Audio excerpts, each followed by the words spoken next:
Hello, everybody. Welcome back to some Descent into Avernus. I am Segura Hellholm, your dungeon master, and these are our players, or at least three of them. One of them is an inanimate 2D image. How's everybody doing tonight? Everybody feeling good? Ask the 2D image first. What does he say? I have a feeling he's just going to stare at me smugly and not respond, but I can ask if you really want me to. I would like you to ask.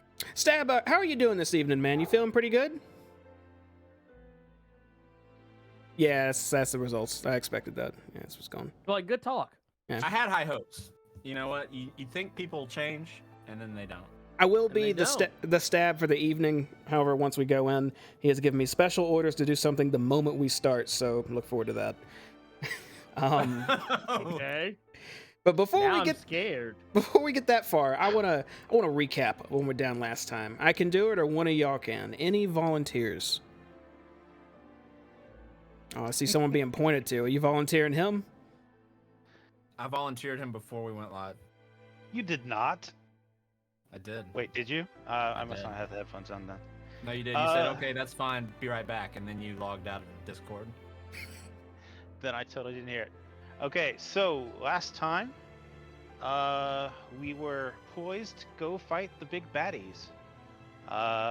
We had gotten ready, healed up, steeled ourselves for battle and all that fun nonsense, and strolled into the room where we found Vaz. And the first thing we did was our paladin ran up, tried to stab him, ended up going down in a single hit. Our rogue went in and stabbed away, but didn't go down. And my bear went in to claw and mangle away. And while we were all, they were all meleeing, and our sorcerer and myself were in the back shooting arrows and casting things. Out from behind us stepped the lady covered in blood, and she hit me really hard. She hit JD really hard, and teleported across the room and threw a fireball at us. And that was the end of mine and Hayes' fight for quite some time. As our 2D inanimate rogue was able to finish off the fight on his own, well, with some help from a bear, we survived. They revived us, and we looted the place and headed for the exit. Once we got to the exit, there was more problems to be found. We ran across another cult, the cult of Tiamat, and their followers said we were stealing their gold and wanted to start something with us. So we put them down really hard, especially a sorcerer who blew up a couple of their guys with some whirlwinds. And after that, we headed towards the inn, have us a bucket of chicken, and figure out our next plan of attack. All right. That was a pretty good recap, but there's a critical detail you missed during it. Throughout this fight that you guys were having, and right before it, I believe you made a temporary ally, correct? We did. And he told us that his mother was probably the source of all of our trouble in this city currently, and that she was trying to take over forcefully and dangerously if she thought she could get away with it. And he also told us that his brothers were probably involved, and that we should probably go after them. He told us where we could find them, and now it's on our list of possible things we can go do. That is correct. Do you remember his name? The brother that we're attempting to go after? That helped you.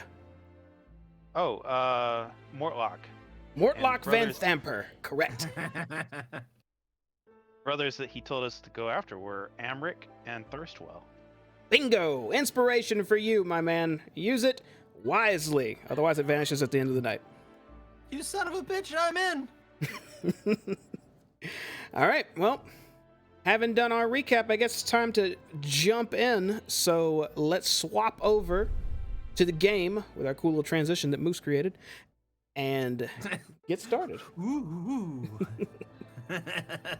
So, you guys, battle weary, drag your feet back to the Elf Song Tavern as you're familiar with the place and you want to, just get something to eat, rest up a bit. You did just spend who knows how long down in some raunchy sewers. So you guys had all opted to go sit in the corner of the Elf Song Tavern, having ordered some buckets of chicken and I think ale. Let's get our proper music rolling here. You guys Definitely are kicking it now. And we'll say that stuff is about to be brought out, but not quite yet. You guys are just sitting there now. What would you like to do? Oh man. So we have our food. No, not quite yet. What about now? If you want to wait for it, that's fine. It's only gonna be like a couple minutes. I just wanted to see if y'all wanted to say anything or whatnot before something happened. No, I think I got most of my chitter chatter out while we're waiting on it. So I've just kind of got my feet still kind of kicked up on the table, and chair leaned back on two legs, and I'm kind of just resting my head against the back wall. Okay. Elgin has his helmet next to him on the table, and he's just leaning, just like.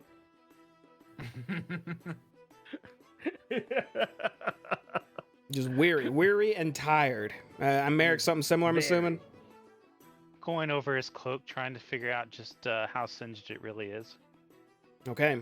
Stab is also very wounded, actually. He got beat up pretty good, but he looks kind of antsy at the moment. And right about that time, a lady comes out, both arms wrapped around what seem to be buckets, making her way over to you guys. Gentlemen, good to see you again. She pauses for a moment and kind of looks at you, after said that, almost like it's kind of routine for her this waitress to speak that way, as she notices how badly wounded you are, and she pauses and says, do you need a healer or a doctor of some sort? I'll look over at Elgin. We're a Can little we make rough. eye contact? However you want, yeah. I'm asking Elgin if we can make, like, Oh yeah, definitely. so kind of make eye contact and look back at the lady. The best one you have, please. Yeah. I'll ask around. Yes. Here, you're likely hungry given your condition. And she sets 2 buckets of chicken on the table in front of you guys, and then walks away hurriedly. I'll just start digging in. Same. Immediately, Stab grabs one of the pieces of chicken and kind of looks at you guys, says, "Hey, you guys want to see something?" Why I not? feel like we are gonna see it regardless. It couldn't be any worse than what we saw in the sewers. Yeah, because check this out. And he casts light on the piece of chicken that he's holding. Turns out I didn't need a torch after all. And he eats the piece of chicken immediately. Does his mouth glow? And it glows briefly for a bit until he breaks the item that had the spell cast upon it, and then it stops glowing. Well, that was educational, Stab. Where did you learn to do that? I got magic powers now. I'm one of you guys. But you just one day woke up, decided you were going to cast light on something? Yeah, I could have done it actually all day yesterday, but I just didn't because I forgot.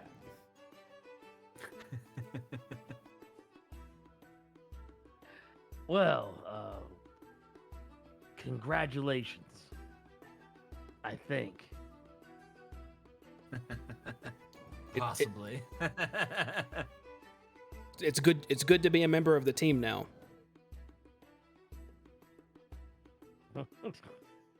Well, we still don't quite know what our team name is.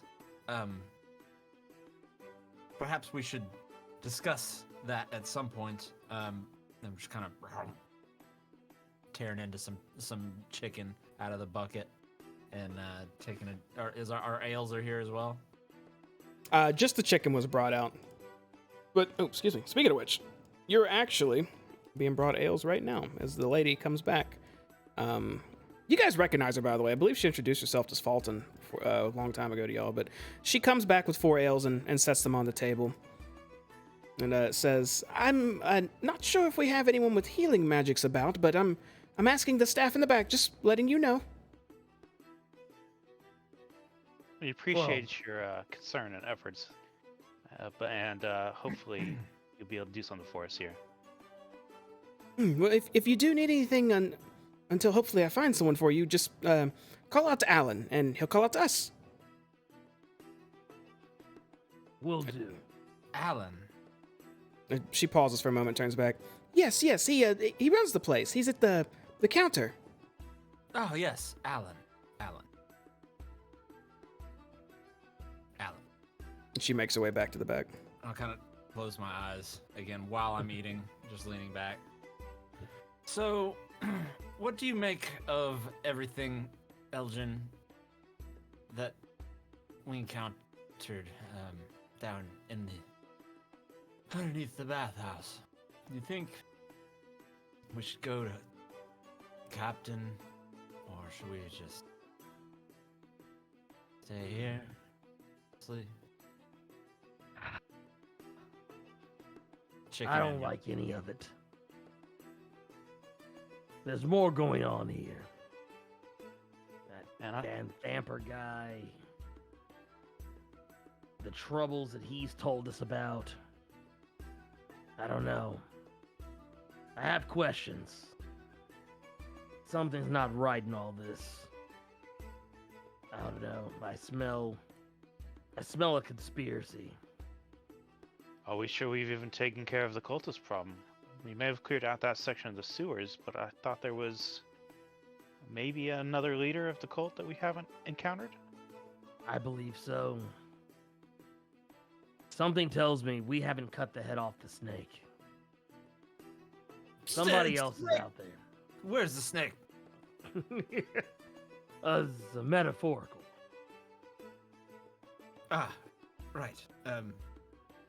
Sorry, I think I dozed off. It's okay. We've all taken a beating. And we've all had a brush with death since we set foot down in that hellhole. So what do we tell Zaj? Thank you. Give us our money. Now piss off. I think we've got to tell him what we heard from Van Thamper. But part of me wonders if he doesn't already know. Or at And least that- suspect.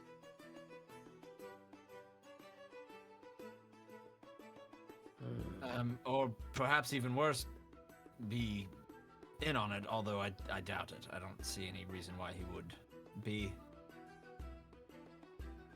Regardless, though, outside of these 4 walls, and I'll look at kind of the small room that we're in, and I'll look out into the big room. Well, 8 walls, I guess.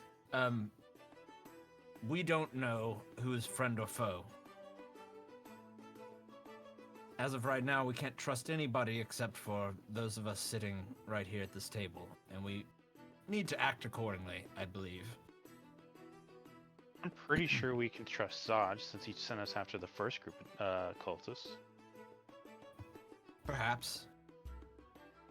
But money has greased the hands of far more benevolent public servants than he.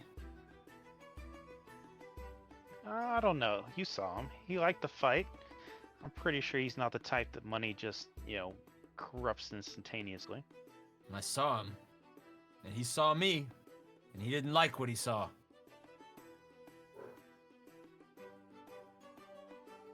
But I'm good enough for him to pay me to do his dirty work. I say we finish the job. We report in, tell him we did what we had to. Let him figure out the rest. I'm more curious about this Van Thamper and his brothers. And what about this group of Tiamat followers? I think they must fall as well. Something's up, and I don't like it.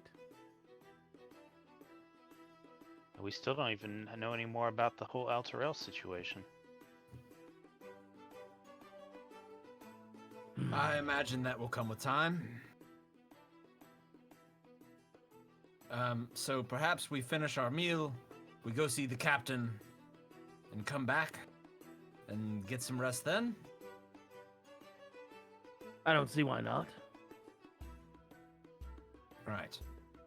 Do we rest up here a few minutes before we go visit him? Yes, I think Yes. that is for the best. What would it take for hit dice again? Like a short rest?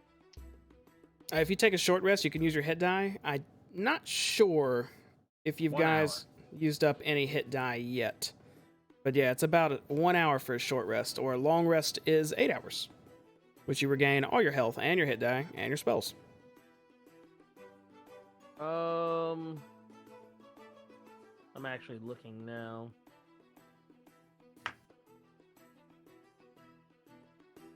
And it is in the evening right now as well, I believe. Okay, got you. Where Where does it show you on D&D Beyond if you? I think Show you on D&D Beyond what? Does it show you on D&D Beyond if you've used your?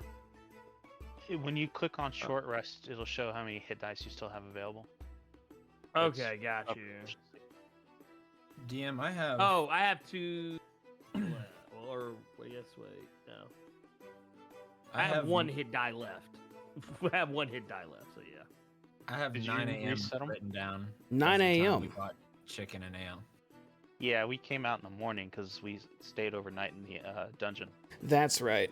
You guys had a weird sleep schedule in there. It would be early morning.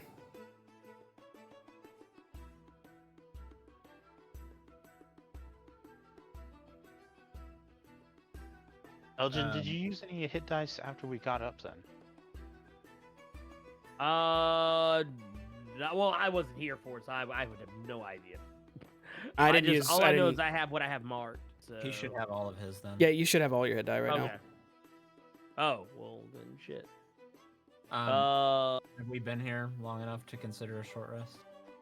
Yeah, if you guys just want to kind of hang out and just talk amongst each other for about an hour, then yeah, you can do a short rest here. Use some hit die. Stab will do the same. Awesome. You said we're doing a short rest. Yeah. Let's see, he's gonna use another. Oh my god! I rolled a 1, a 2, and a 1. Take my 3 health. Your stab had a good short rest. Still got a hit die left. I just couldn't get comfortable in my chair. Guys, that chicken was really good. Chicken was adequate. Not as good as the first chicken we had. Seems to be how it goes. I'm one shy of full health.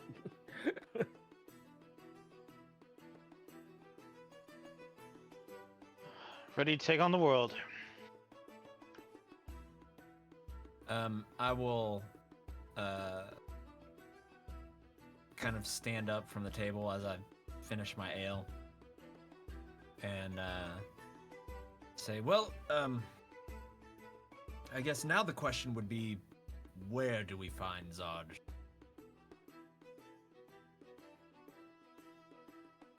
Flaming Fist headquarters? Or you think he's out on the beat? I don't know where the Flaming Fist headquarters is, do you? Jamie, having Hello. been recruited by the Flaming Fist, I assume we know a little bit about them. You know that they're kind of like the police of Baldur's Gate. You also know they operate out of somewhere. You're not quite sure where. Initially, when you had met Captain Zodge, he was at the more eastern gate. It has a specific name as well. I can tell you in just a moment here. Basilisk Gate, I think. Correct. The Basilisk Gate is where you initially talked to him. During all that, we didn't get any sort of information on where to report to or anything like that. Did you ask for any of that? We were level 1. No, he told you to go out and then come report to him or whatever back at level 1. But you would expect, since he was stationed there, that there's a high likelihood he would be there, unless it was some weird hours, in which case he might be at headquarters. Maybe he's at an inn himself. But given it's in the morning, a little after 9, it's likely he may be back at his station.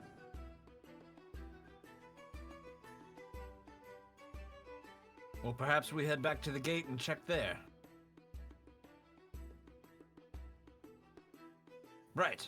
I'm gonna head back to the gate and check there. And I'll stand up and kind of walk out into the main room. I'll look back. I'll sluggishly do the same, getting a last bite of chicken and last sip of ale. I'll look over at Alan and say, Alan, we'll be back. Right, you already got the room, so if you want them, come on back.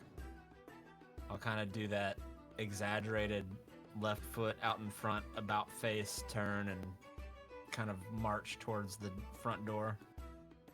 Since we have the rooms, is it possible we go ahead and store some stuff up there so we're not carrying around, camping gear and the like? I would not trust that, and I'll walk out the door. Yeah, if you want to.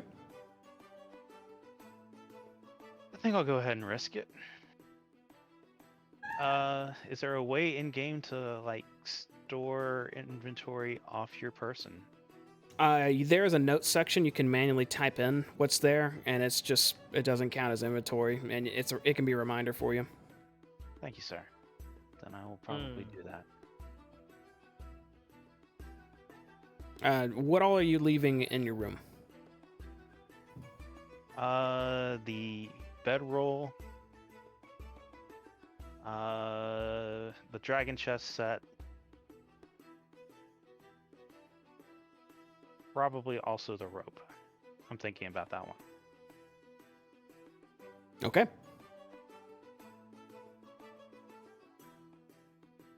So I think I'm gonna do something similar. Sure. Just notate what you're leaving. I'm headed. I'm out front, and I'm just waiting for them. I'll walk by Grizz and just give him a little, hello, Mr. Bear, and walk out front. The bear is just kind of sitting on its behind in the foyer. It just kind of stares at you as you go out, and then it just looks back at the doors leading deeper into the tavern. Stab, do you ever think about how strange it is that there's just a bear following us now? Think about it. We were just here in the city, minding our business. Then we get sent to some cult-infested sewers. And what do we come out with? A bear! Yeah, man, that's pretty crazy. It's almost as crazy as this! And he just points his hand at you and tries to just make you light up, but he just makes, a patch of clothing on your shoulder light up. Well, I suppose that's useful. But back to the bear thing. Do you really... You know what? Never mind. And I'll just go and I'll lean up against the wall. What could be taking them so long? Are they really leaving their things in a room in Baldur's Gate in the lower city? Yes.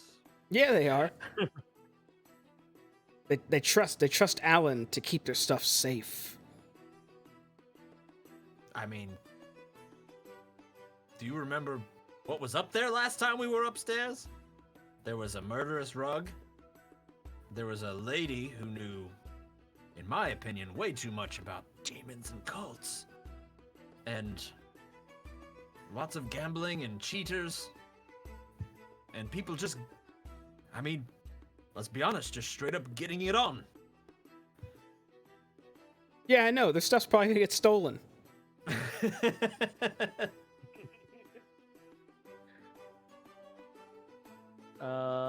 Oh yeah. And what was the other thing? Well, regardless, at least we'll be getting some money from this. They could All right, buy we're ready. their own I'm things ready. back at the local Likewise. pawn shop. Wait, what about a pawn shop?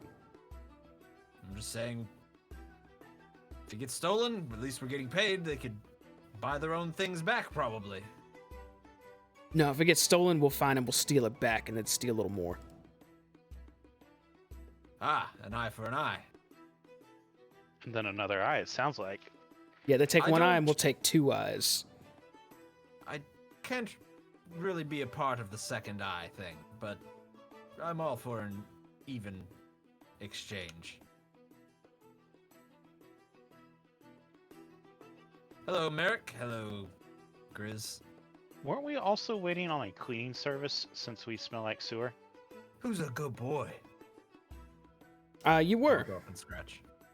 I think you gave out your dirty clothes to Fulton already. And they took care of it for you. They were also going to clean your bear, but you guys are heading out right now, so.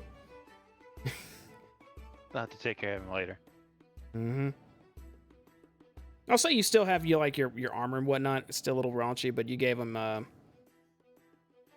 your more inner clothes to take care of without being naked. You know what I mean?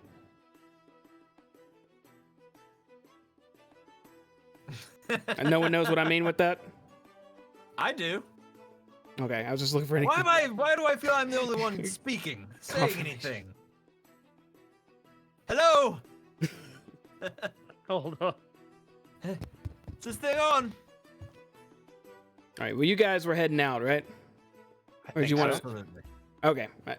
In that case, we are leaving the Elf Song Tavern and heading out into Baldur's Gate.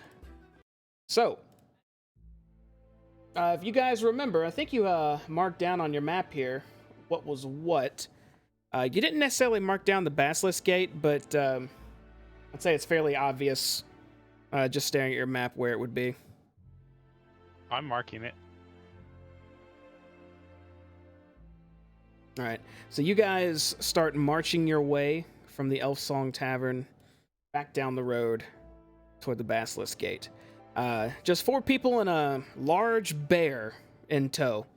You get a couple glances, but not near as many as you would expect. Folks traveling with an animal of sorts isn't too uncommon in this kind of outlawish city. There have been stranger things. It seems like some of the folks might be used to such things around here. So you're able to make it there without getting messed with or anything and whatnot. When you approach the Basilisk Gate, contrary to how it was last time, there's no riots going on right now. You see a couple of flaming fist soldiers stationed at the gate. They sort of just seem to be casually talking amongst one another. And you see the familiar face of Captain Zodge, standing there with his arms crossed, just kind of looking over at the gate, leaning on a nearby lamppost. He's not looking your way at the moment, though. Is any traffic flowing through this gate, or is it still sealed? It is closed up. I'm just going to stand back a bit, and I'll nudge Elgin and say, "You go talk to him. I don't want to speak to that man. Don't let him shout. Afraid he'll bite you. Or something. He's a racist." Well, probably. As are probably most people who aren't tieflings here, but I have I'll a feeling speak he with may him. try to cheat us out of money. Well, gonna how come much with was you. it we agreed upon? 200? Well, 200 we'll get. I'll approach. And I'll approach Zaj and salute him. Wait He for him to acknowledge. He hears you approaching and turns and looks at you and immediately recognizes you. And when you salute, he kind of just looks at you and nods and says, "You're back." We have rooted out the cultist. He puts his tracked gauntlet to his chin while he's listening. We tracked them to the bathhouse. We infiltrated, and we found at least 3 separate altars. The dead 3. Shrines to them. Cultists by the truckload. We killed them. We faced some near casualties, but nothing we could not handle. We also had discovered that there was some strange woman. Not entirely sure who or what she was, but the cultists and her seemed to be in league with one another. And we also dispatched of an individual by the name of Vaz. Vaz. Cultist. You found them. Bathhouse. Under a bathhouse. I heard you correctly. That is correct. In the We sewers went under to the the- city. Yes. What They were bathhouse? running an operation. Oh Lord, I do not remember the name of it. The one with the nymphs and garden stuff on the outside of it. What bathhouse doesn't have nymphs and garden bullshit on it? You don't Well, know it was which how one. Everybody else identified it.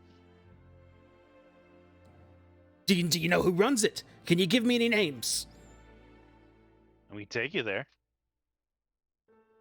He puts his gauntlet-fisted hand in his face and kind of rubs it for a moment. So you come to me, you've told me you've dealt with the cultists. They have a base, but you just don't happen to remember where it was. It's under a bathhouse, one of the 9 to 10 bathhouses in Lower City, so I suppose we'll figure that one out. I mean, we could show it to you on a map. Show me. Pull it out. And I'll basically just kind of ding. If you look back at me, I'm just leaning against the wall like, this is what I expected. Yes, this is precisely. When you poke the map in that area, he peers in at it and narrows his eyes for a moment. That's the one run by the Van Thampers, isn't it? Does that sound familiar? Yeah. The Van Thamper name does ring a bell. There were some other things that maybe we should discuss with you about that family in private. Private. Well, and he turns and looks back at the gate and looks around. There's not a lot of folks walking around this area right now. It seems the violence from a few days ago kind of sent a message for the time being, so it's a little uncrowded. And he turns back to you and says, I suppose I got a little bit of time? You have an office nearby. We can maybe get off the road. I have a station around the corner we could go to, I suppose. But this better be worth my time. If it's not worth your time, well, we'll think of something interesting. Well, all right. He looks a little reluctant to leave his post, but he calls out to one of the soldiers and tells them that he's stepping away for a moment and to take charge and to knock any heads as need be, including his own soldiers. He What then is the name of that lieutenant, out of curiosity? we'll call him Lieutenant Jenkins. So Lieutenant Jenkins is in charge right now of the Basilisk Gate. And Captain Zaj motions for you to follow and starts heading down this way. Okay. And you guys are following? I'm following behind. I will follow in the very back. Okay, and Stab will be right in front of you. You guys march down this road just for a brief bit until you hit a crossroads with a small little, it almost looks like a little house right at the fork where it splits both ways. He steps up to it, just opens the door, and steps in. There's no signage or anything on the outside of this building. When you guys follow him in, it looks like it's set up like a small office of sorts. There's a desk, paperwork kind of strewn about everywhere, a few drawers to the side, and also some stairs leading up, and a sitting area, maybe a couch and a rug at best. But this is not a decorated, nice area. Looks like this is where you come to do some paperwork. He goes behind his... Say, as I walk in, I'll just kind of make a side comment. Really, keeping up with the neighbors, aren't we? Zod just walks behind his desk, silent as a stone, and sits down and rests his hands under his chin and says, "All right, privacy. Now what made it worth it?" I'm gonna spread out a little bit, sort of kind of look up towards the stairwell to make sure I don't see anybody, or anything, just sort of kind of listening around. And then wander over to his desk. So, while we were down there, we ran across one of the Van Thampers, specifically Mortlock, if you're familiar with him. I... And he told us some interesting things that might affect your organization. And He what would that said be? That his mother, the council lady, who I'm pretty sure you're familiar with, is attempting a power play. Her goal is to drive the Flaming Fist from the city. No. Take- Hold on. It is very wise you brought me here and said this in private. What you're saying right now, around the wrong people, will get all of your throats slit quickly. And probably the throat of anyone who might know slit as well. That I'll being give him a good said, hard look. are you aware of the allegation you're saying right now?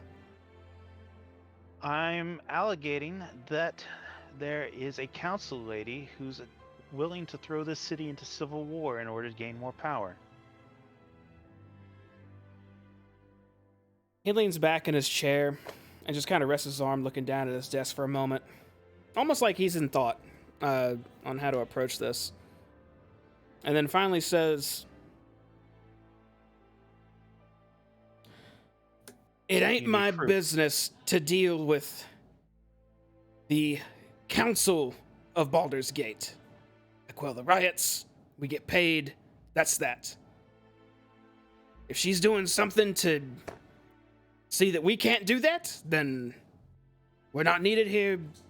End of discussion." That's a pretty defeatist attitude. And I'll kind of step forward a little bit. That's the attitude of someone who wants to keep living.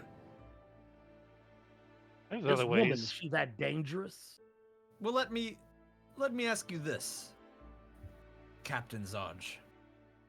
Let's say we let all of it go. Not our business, right? Higher fares, they wear more expensive pants than us. No big deal. Let them sort it out. If we're not needed, fine. What happens to you and the people in command? What do you think is going to happen when it comes to light? What happens? Do you think just looking the other way is going to keep your neck in one piece? Well, I can't really answer that quite yet. Well, Elf, why don't you tell me a little more about this power play? Then I'll give you my answer. He said that his mother, the good council lady, is the type to do anything to get more power.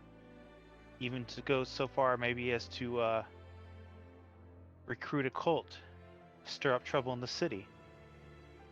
And maybe even more. He insinuated, but I just don't know if I can believe that she would.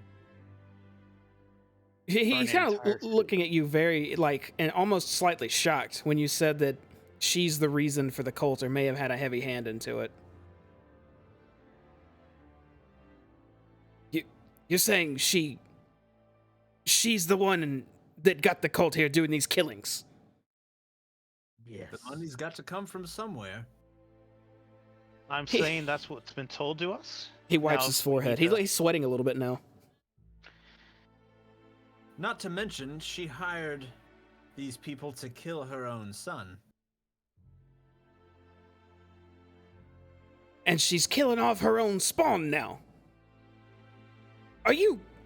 This is you understand this is a lot. These allegations, just knowing this can get you killed. And you're saying she tried to assassinate her own... Look, No, you look, Mr. Zodge. Captain Zodge, I'm sorry. Excuse me. You sent us down to investigate the cult, and I'll come up and put my hand on Merrick's shoulder. And we have done so. Thoroughly.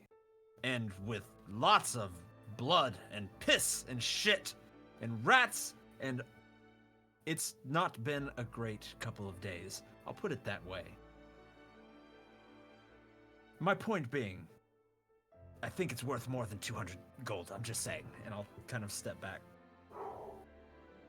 look. Let's back up a little bit. You're telling me at least the cult's dealt with for now? The killings won't go on? Is that what you're saying? We've Whatever was severely under hampered their operations at the very least. Yes. All right. Do you have any proof of it? And a lot of dead cult bodies at the bottom of a sewer. This is true.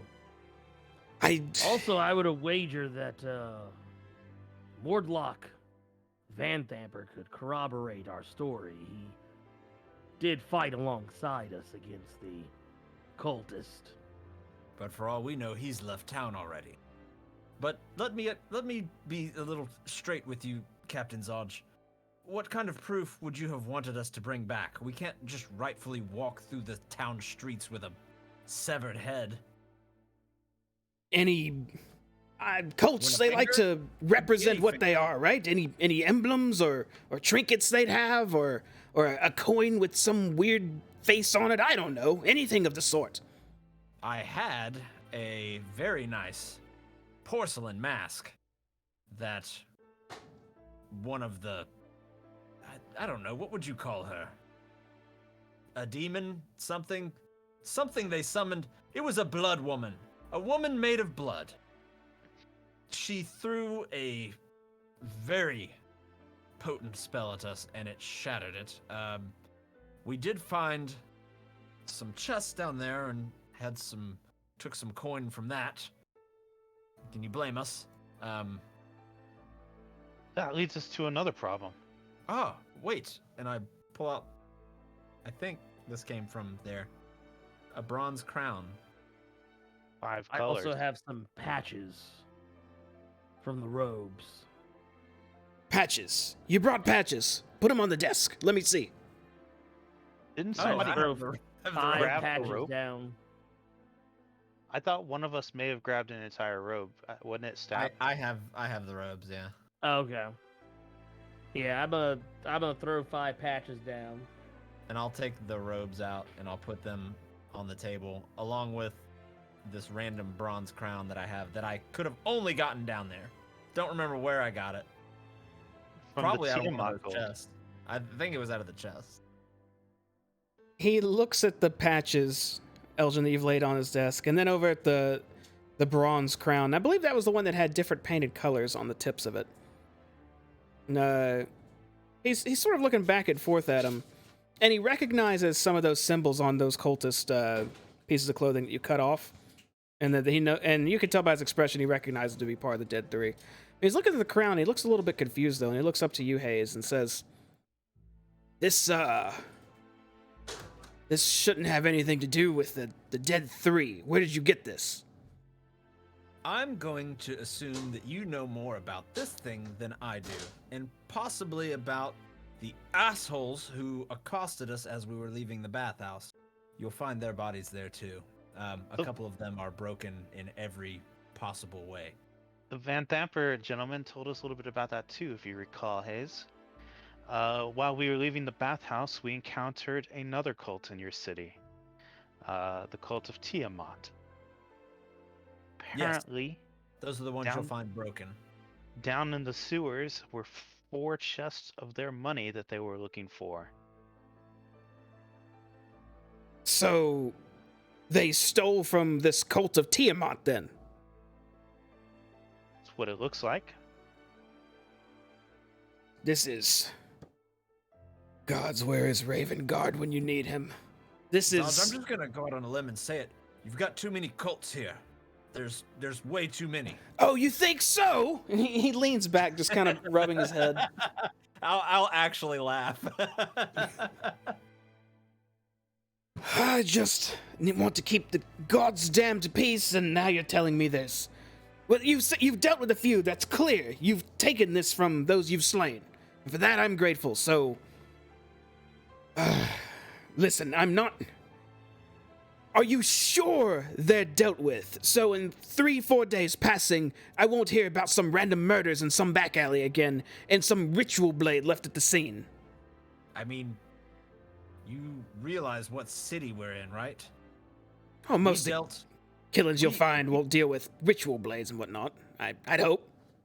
we followed the breadcrumbs every little piece of the way. Did we not, Elgin? We did. Every followed- step. Every step. And we went through every door, around every corner, and And we killed every Killed. cultist we saw. everything that we saw. It was an actual blood and shit bath down there. Well,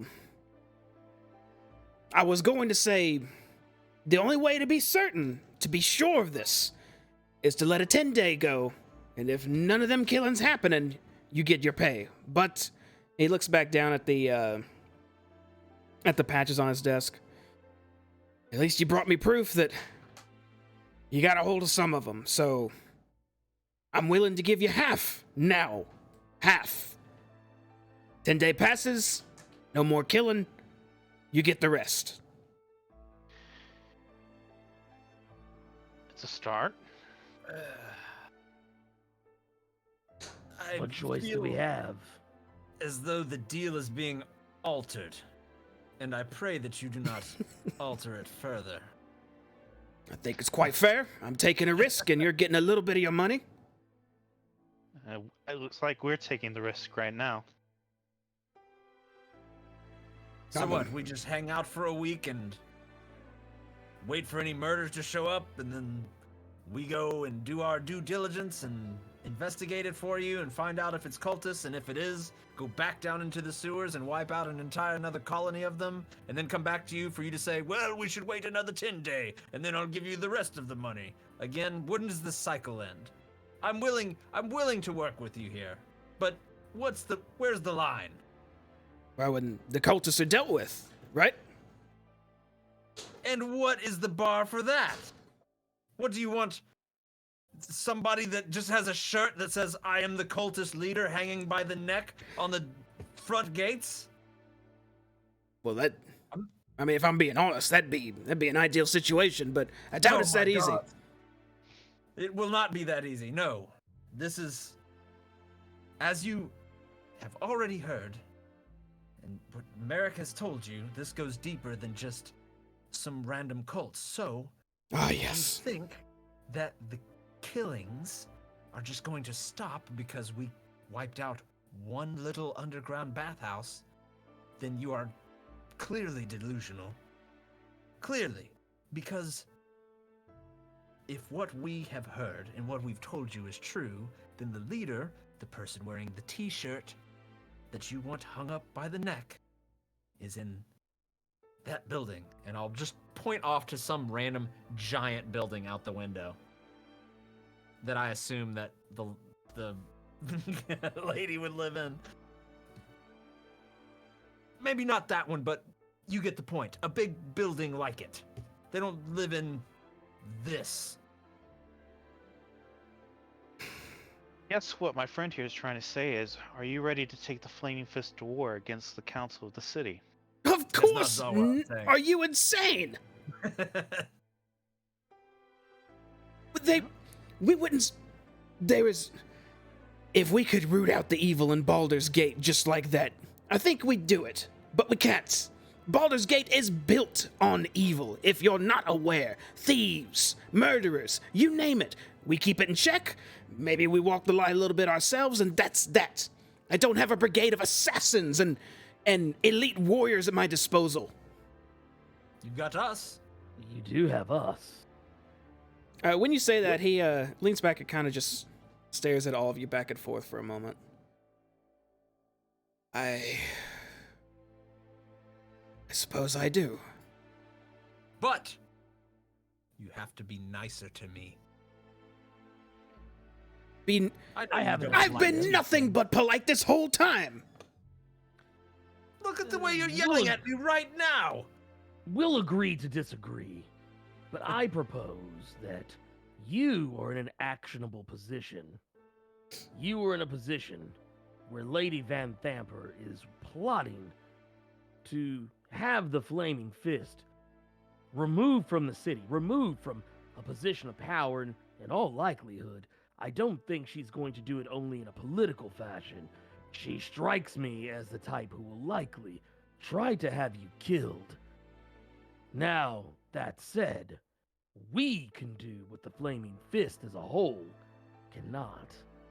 We could act on your behalf. Remove this Lady Van Thamper. You expose her treachery. Maybe we could keep the Flaming Fist guarding the walls of Baldur's Gate for another 10 years. At least What the he foreseeable said. future. He said it way better than both of us, Merrick. I like what you said, but at the same time, I hate it. Let me rephrase it a little bit. I don't think she's going to try to have us killed. I don't. That would start a war within Baldur's Gate, which would be bad for us, but also bad for her. You don't get money by starting a civil war in a city. Same on our end. We can't strike them because, again, everybody loses. She would approach this politically if she seeks to prove us, I don't know, get rid of us by showing how many murders are going on and losing the favor of the people or some bullshit like that. It's possible. It could happen. If they stop paying us, I can't keep my men here. It will not happen. They will leave. But you said you could act in our stead. For money. But not as Yes. Flaming Fists. As You can have the adventurers. backpack if that's what you want. You will not be associated with us whatsoever when this happens, if you are doing something about this. You get plausible deniability, we get paid. I think it's a fair trade. And together, we both get to protect the city. You true. get to continue protecting Baldur's Gate. You get to continue doing exactly what you were born to do, and that's save this city. And then we get to do what we were meant to do, and that is help you protect this city. Make things right. Again. Restore the balance. Put things to rights. Keep That order. is what we are Oh, here to do. I thought we were listing things. Oh, yes. Hayes, tell him the other things we're here to do. I was out of things. I was going off view. I Shit. thought we had a Yeah. thought we had a thing. Right. Sorry. What he You said. get the idea. We're here to help. I'm here to help. Albeit initially unwilling, but, well, not unwilling, but I didn't sign up for this. But now that we're in it, I do want to help, and I do want to do what's right for the citizens. I think it's safe to say that we mean business. All of us, myself, Hayes, Merrick, even Stab, have put our lives on the line to drive these cultists out.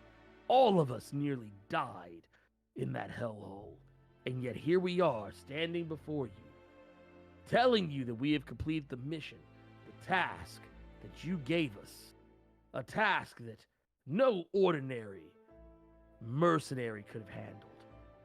Any lesser men would have been put to the sword, dead at the hands of these cultists.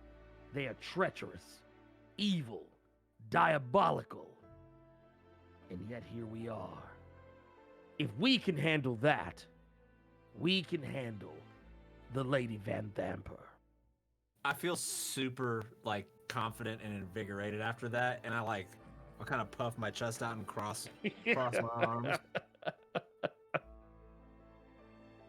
He leans back in his chair a bit, like he's trying to get a good read on you, Elgin. He looks slightly skeptical after your speech, and he says, "Well, let's be upfront about it. The only reason you went for those cultists was because I ordered you to and conscripted you and offered you coin. Otherwise, would you have truly done anything?" Myself? We wouldn't have known. Most certainly. You see what you may not know about me, sir. With all due respect, I come from an order where we restore the balance. We put things right. When the scales are tipped, we make sure they get untipped. This is the life that I lead. Now, yes, these days, it does help to be able to maintain a roof over one's head, so I do work as a mercenary. However, make no mistake, had you not conscripted me, I would have walked into that bathhouse at some point, and if I would have gotten any, so much as a sniff, a whiff of any kind of treachery, of cultist chicanery, I would have burned that bathhouse to the ground and anything underneath it. Because that is my job. And Holy shit. you follow him as well? Same mentality? I'll look over at Merrick. I'm here representing their Emerald Enclave in similar, if not different, ideals.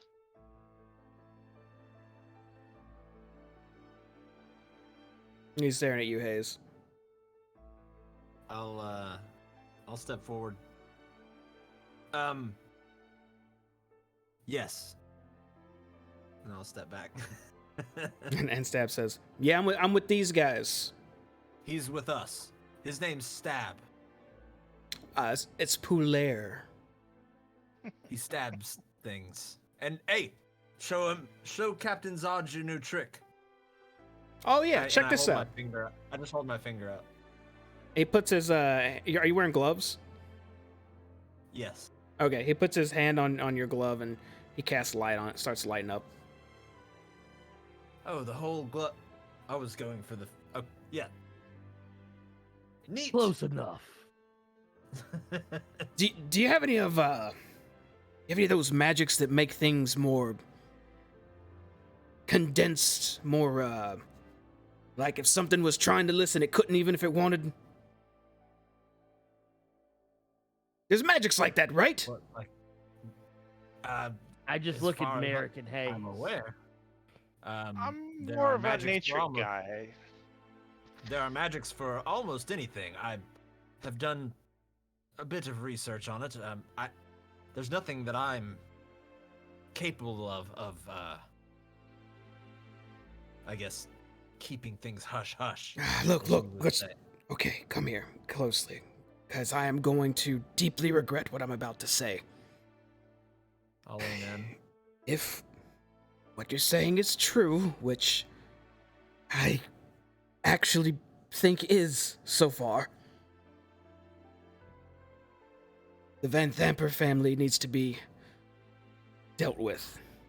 I heavily recommend against going to their manor, approaching Lady Van Thamper at all, without leverage.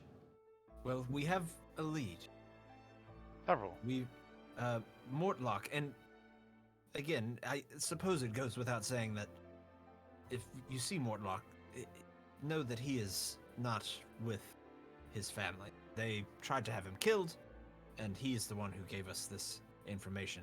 So unless they're playing some sort of 4D dragon chess, I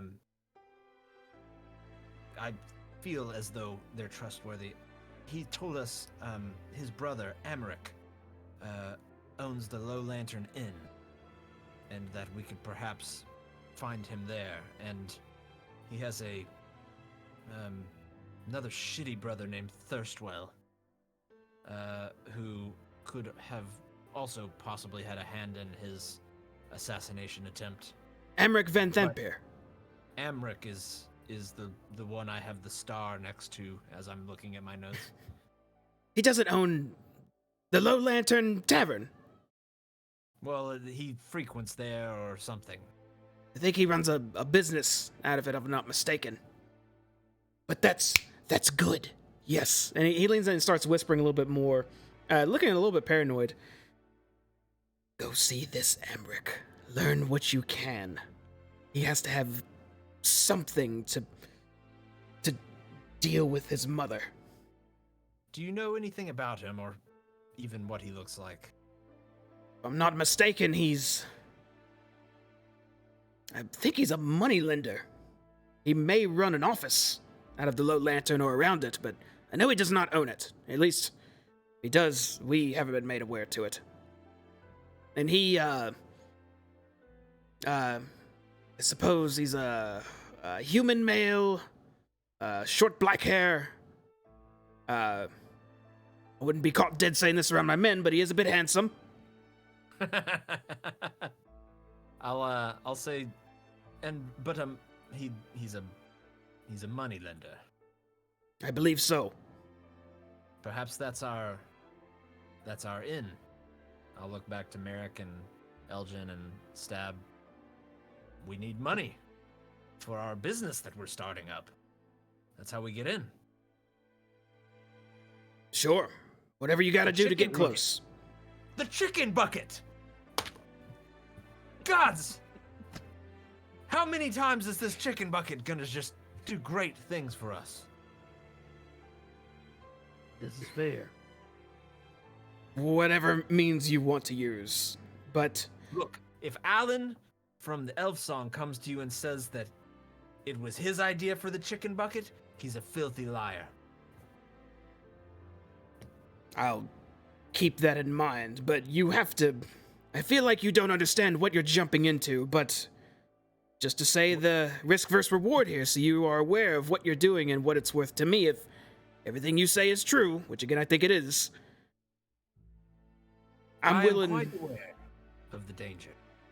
I'm willing to offer you that 100 gold I was going to pay you, and 300 more. Music to my 300 ears. more gold? To take down a councilwoman. I'm afraid you might be getting shafted a little bit, but that's all I can offer. We're definitely getting shafted, but it's the right thing to do. And What I could pay about a bit. what about some materials to make sure this goes off without a hitch? Now, I mean, if you can't pay us in gold, maybe you can pay us in other things like healing potions right now. Healing potions. We probably have a few of those stowed away. That could just disappear and wouldn't implicate the Flaming Fist at all. I could disappear if I wanted to. Do you know who I am? He gets up from his desk. And, You're Captain Zodge. I am Captain Zodge. As long as Ravenguard's gone, I'm it. And he, starts heading upstairs and he says, give me just a moment. Let's see what I've got. And you are left alone in his office. Well, he either went up there to get a crossbow to shoot us all with, or he's actually going to get healing potion. Or anything else we're going to need? What is Stab doing? Stab's kind of just looking around the office. Looks like he's finding something to mess with right now, but he's trying to pick carefully. I'm gonna kind of...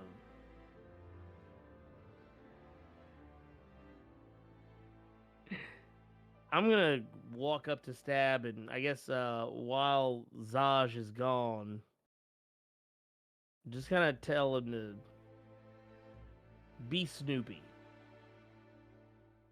Kind of keep his, don't be obvious, but just make sure that if he sees anything out of the ordinary, to make a note of it. Are you want me to be Snoopy? Like what do you want me to? Do you want me to go through his papers? That sounds so boring. I'll do it though. Fuck it, I'll do it. He just starts walking over to his desk. Too much. Am I doing a good job so far? I mean, you're doing a yes. He walks over to the desk and he immediately just starts just casually just going through some papers on Zaj's desk.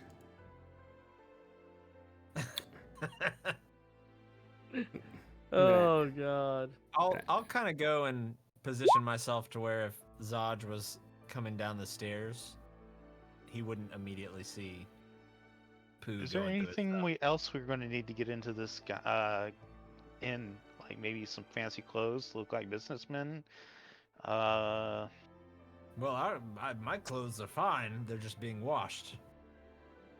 I Stab. look more like I'm built for the road, so I don't know. He comes back to y'all and he just says a little quietly, but says, "There's just papers about people at the gates and money that they've acquired. It's just guard stuff." Was I supposed to be looking for something else? I'll look for it. Tell me what it is.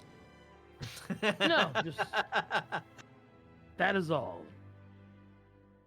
Zaj comes down the steps shortly after this and approaches you, Merrick, and holds out a small pouch that rattles with the sound of glass clanking as he holds it out to you and says, "Had these stowed away for my own use already, but I suppose maybe you get a little more use of them right now," and hands you a satchel filled with 3 potions of healing. Thank you, sir. That's Thank what I you. was looking for. I'm going to hand one of these to each of the rest of y'all. Okay. You gonna stab one? Yeah, if Yep. you can. I got him. What about clothes? Do you have any outfits lying around that might look like those of a merchant? Now, I have maybe uniforms for the Flaming Fist, but why in the hell would I just have fine clothes about? This isn't a damn store. You are a organization that keeps the peace. You guys might, come across things from time to time, have to confiscate, that sort of thing. If that gets confiscated, that gets taken advantage of immediately. We have a give and take with the public. They don't listen, they pay for it, normally in 2 ways, with just a little bit of a beating and a little bit of a payment. Not like we pool it all together. You get what you get. It's rough out on those streets. I figured the station might have a little bit of a stash. I'm sorely disappointed. Only what I have, which I've already given you a nice chunk of. And I'm appreciative of. I guess the only other thing you can give us is a little bit of information. Indeed. Where you plan on Maybe going? The exact location of the Low Lantern Inn. He motions for you to lay your map out on his desk again, which I assume you do, right? Yes. And he points down towards a dock. It's actually fairly close to where your ship was, Mr. Hayes, which I believe was down in this area, if I'm not mistaken. Can you ping it again? Oh, it's a little off camera there. Right around here, right? Yes. Okay. He points right here and says, that's the Low Lantern. Huge ship. Maybe 30 or 40 feet climb just to get on board. But it doesn't go nowhere. Just a tavern now. You said right there, where it's yellow? Oh, no. Up here. That one. That's the one.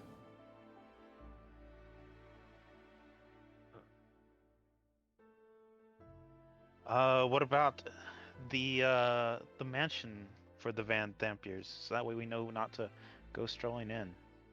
The Van Thampers are located in the upper cities, where all the other nobles snoot about. You'll find them.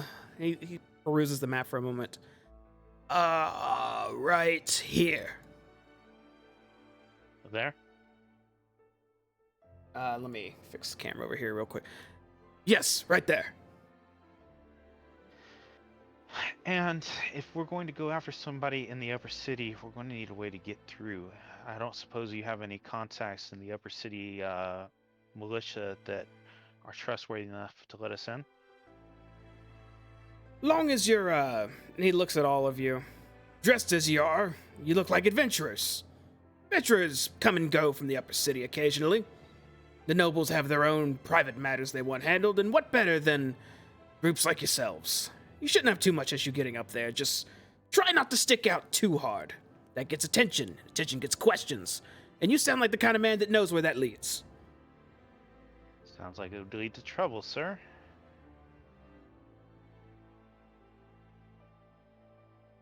Right. So we need to rest first before we get in any more trouble. Perhaps Yes. we could spend And a day. we must prepare. Exactly. Spend a day, go throughout the town, lay low for a minute, just in case anyone got out. We meet back up at the Elf Song Tavern tonight. We enjoy a chicken bucket and some ale. And tomorrow, we hit up the Low Lantern. We need to come up with some sort of business plan. For one, I like the chicken bucket idea.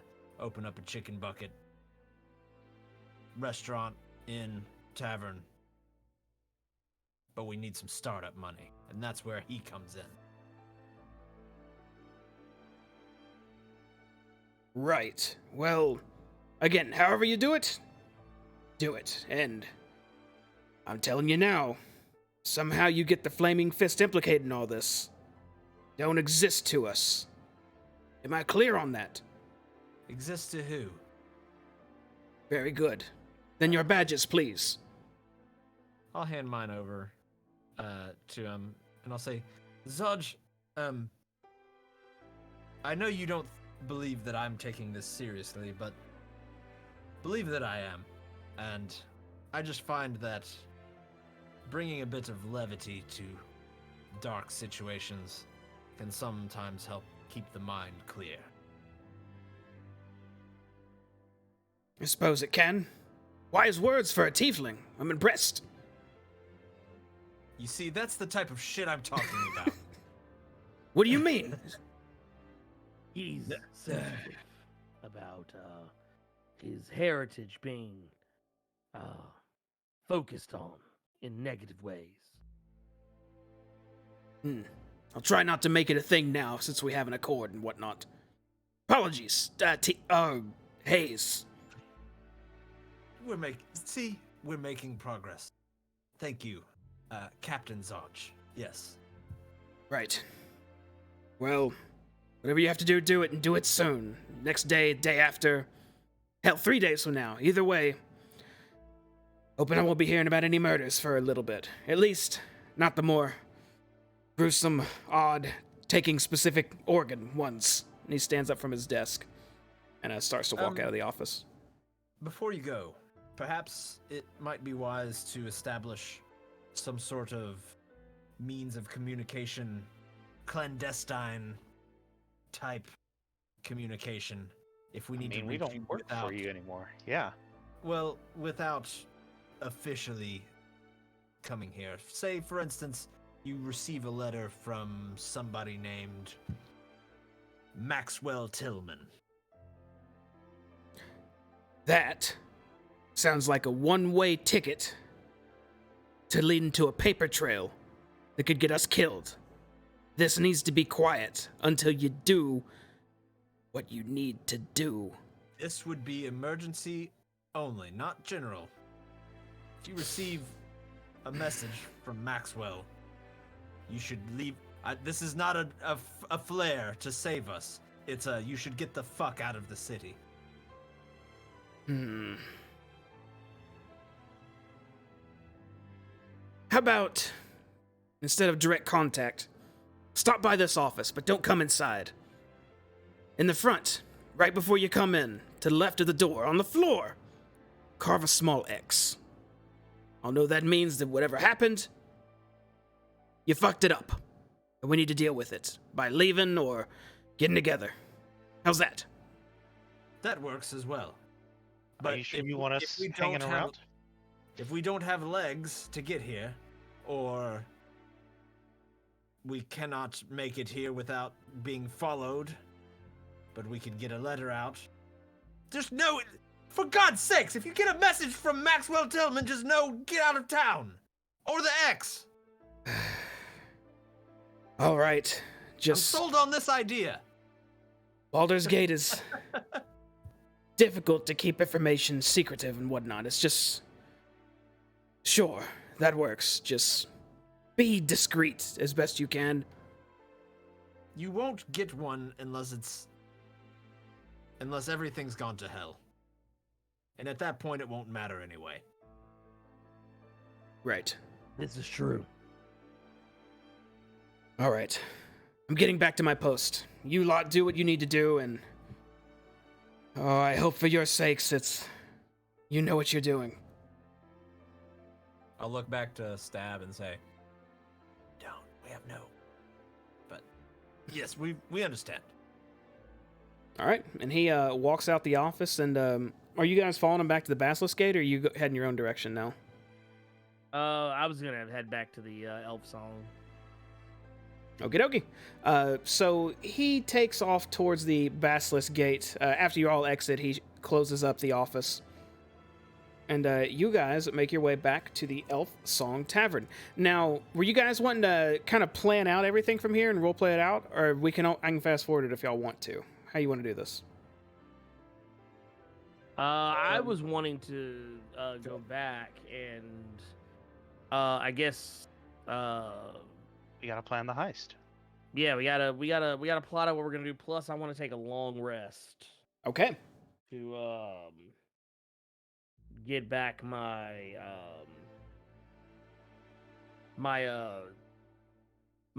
some of my divine powers.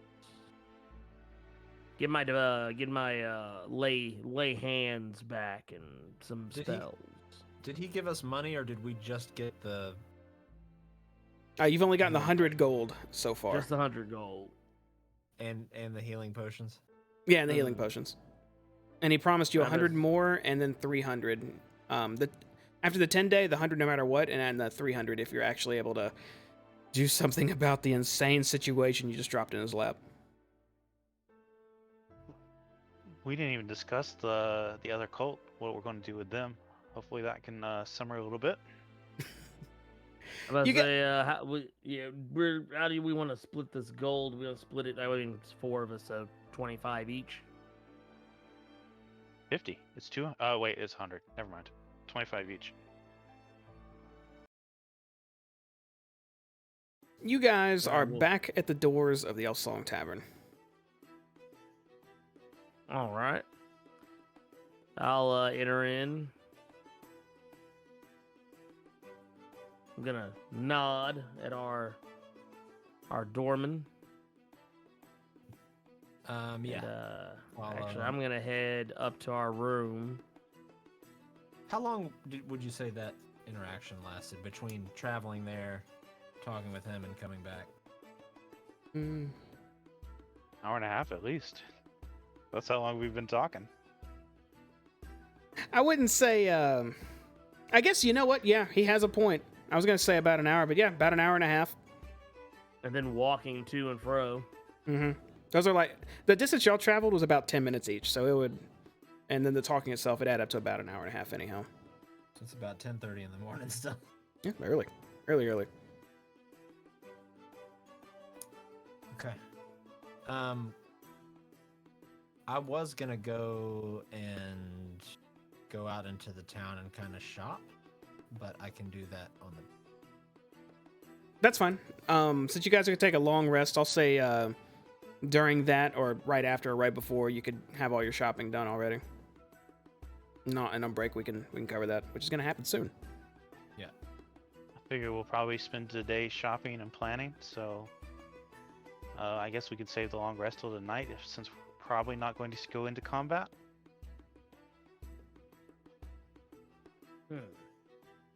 That's up to y'all. Probably. I'll leave that up to our paladin there.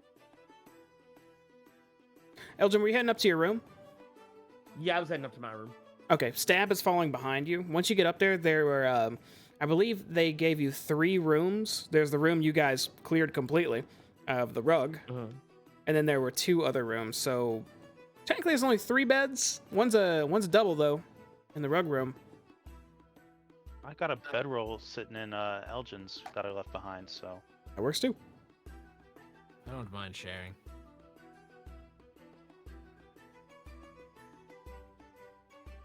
And then, yeah, I was gonna say I have no compunctions about it. I'll head into the room with the double bed. Okay, Merrick, you staying outside? What are you doing? I think I'm going to go to that table upstairs and start figuring out what I think we're going to need. Okay, let me take you guys upstairs. What are you doing with your bear? He'll follow. Oh, well, he's got to stay outside. Mm-hmm. Hayes, I'm gonna move you closer to the team. Go for it. Yeah, I'm sorry. I'm looking at stuff. And your bear stands back in the foyer again. Which about this time, you see, Merrick, you notice Fulton, somebody else started heading upstairs, come out with what looks like a scrubbing brush and a bucket. As she looks over to you and says, Oh, good, you're back. I was just about to do something I'm probably going to regret. Watch the ears and you'll be fine. Right. Watch the ears. And she heads over to the bear. All right, I'm taking you all upstairs.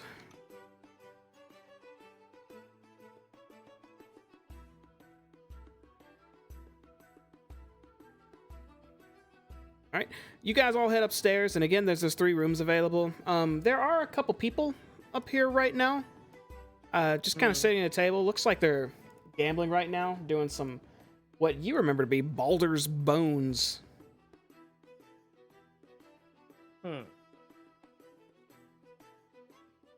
Let's see, which one of these was this? Was the right here was the room that had the killer rug, right? Correct. There, that was the room that I took.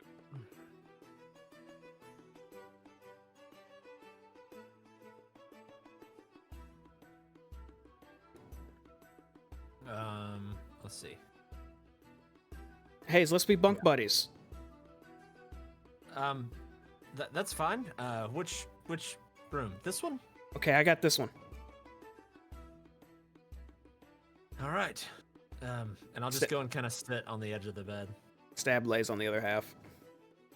I'm surprised he didn't go up and jump on the bed first. I honest to God thought about doing that. I think about that in my head and think, wow, perhaps a new day for Stab.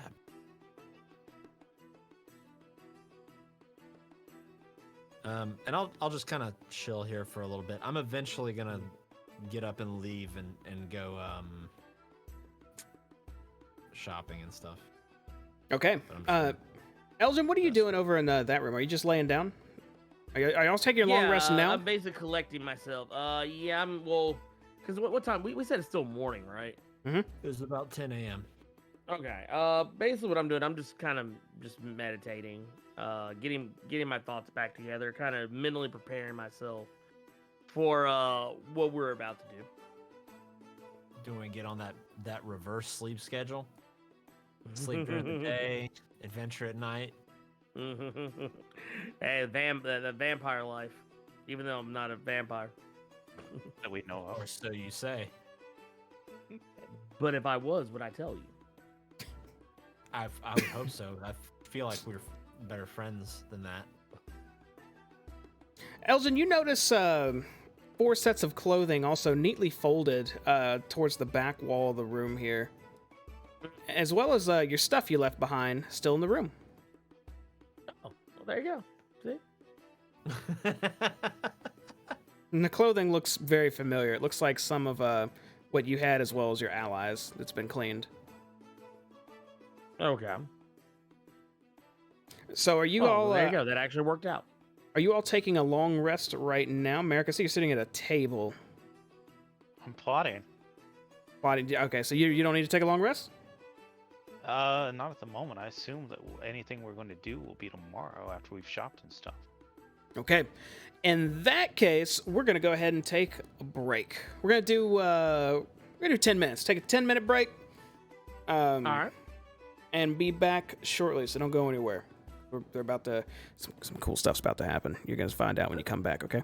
Don't you You'll guys find out. go anywhere. We'll be right back. Okay, BRB.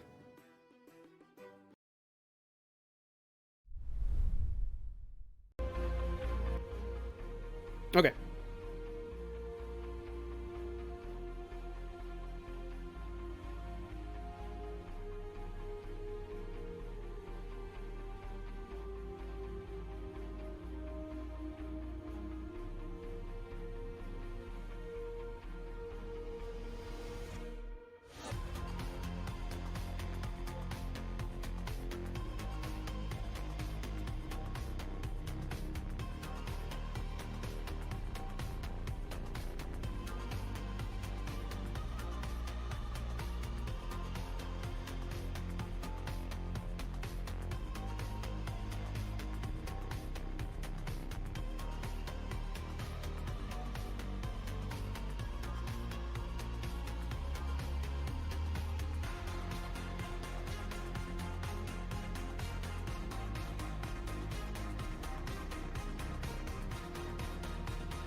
Hello, we're back from our break, and our folks have been busy. One of them's Brought been us back to the shopping. end game, but I don't hear Jamie at all.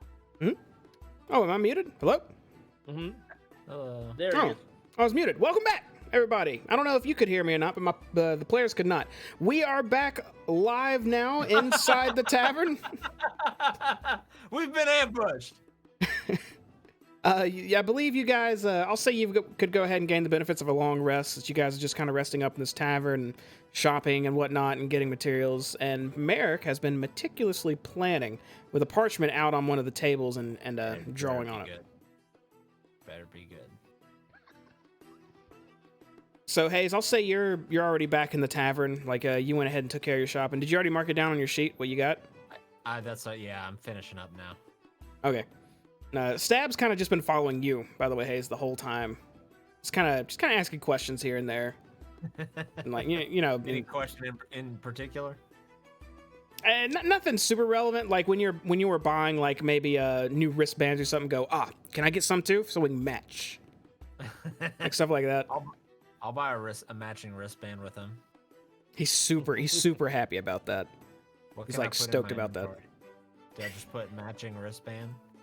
He put matching poo bands or something. You know, something to signify he's got one too. Okay.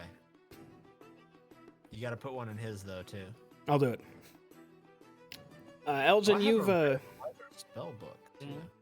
I have no I idea. forgot about that. Elgin, you've been kind of meditating in your room, but you would have gained your long rest benefits as well. Merrick, same as you, since you haven't been doing anything meticulous. But yeah, you guys are all up and at 'em, rejuvenated. What would you like to do? Matching poo bracelet. I'd like to make a quick stroll to go shopping as well. There's a couple of things I've already picked out that I would like to grab, and I'll handle that in my inventory. But that's what I'd like to spend the next hour or so doing.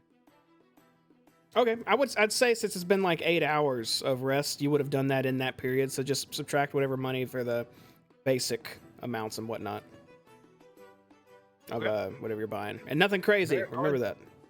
Merrick always being difficult. Everybody's out shopping. He wants to stay inside. Then everybody comes inside and he wants to go out and go shopping. I know It's it, gonna be right? quick. I know what I want. I can go straight to the shop and be back really fast. All right, Okay, then Mom. you've already done that, so you've already been through that then. Okay.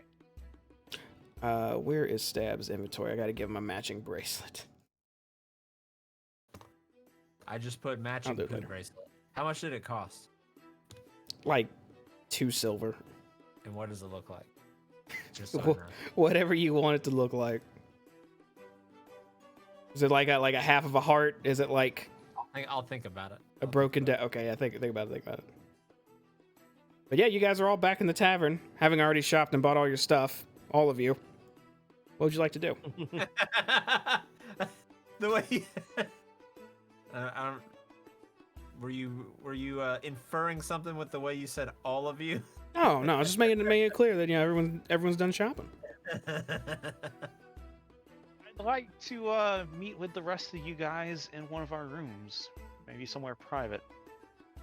What time is it now? Like we got back to the tavern about 10:30 a.m. So like after resting and shopping. If it was 10 a.m. before you started resting, and you're resting for like 8 hours, it's about 6 in the evening right now. Okay. It's about 6:30 then. 10:30 to 6:30. Yeah, give or take. We say 7 because we shopped. I wouldn't say 7. I'd say 6:30 at the latest. 8 o'clock. No, it's 6:30. Damn it. Okay. 6:30. I will get up out of the bed. Is Stab with me? He's right next to you. Is he asleep still, or is he just looking at me like a weirdo? He's just kind of staring at you, actually, not saying anything. Kind of like this. Is he close? Is he within arm's reach of me? Yeah, you could lean in and you could like headbutt him if you wanted. I want to boop him on the nose. Oh, stop. Not while Merrick's right there. Good. Gentlemen, if Oh. you mind. Hello. Good evening. Yes. You know, the whole levity thing, right? And I'll just get up and I'll kind of strap my bag around my shoulder, and I'll head out into the main room. What up, Whatever Merrick? floats your boat. Let's find our paladin and start working on a plan here. Was that a mariner joke? It may have been. Floats your boat. Yep. That was Wow. stupid, Merrick. I didn't like it. I've stepped out.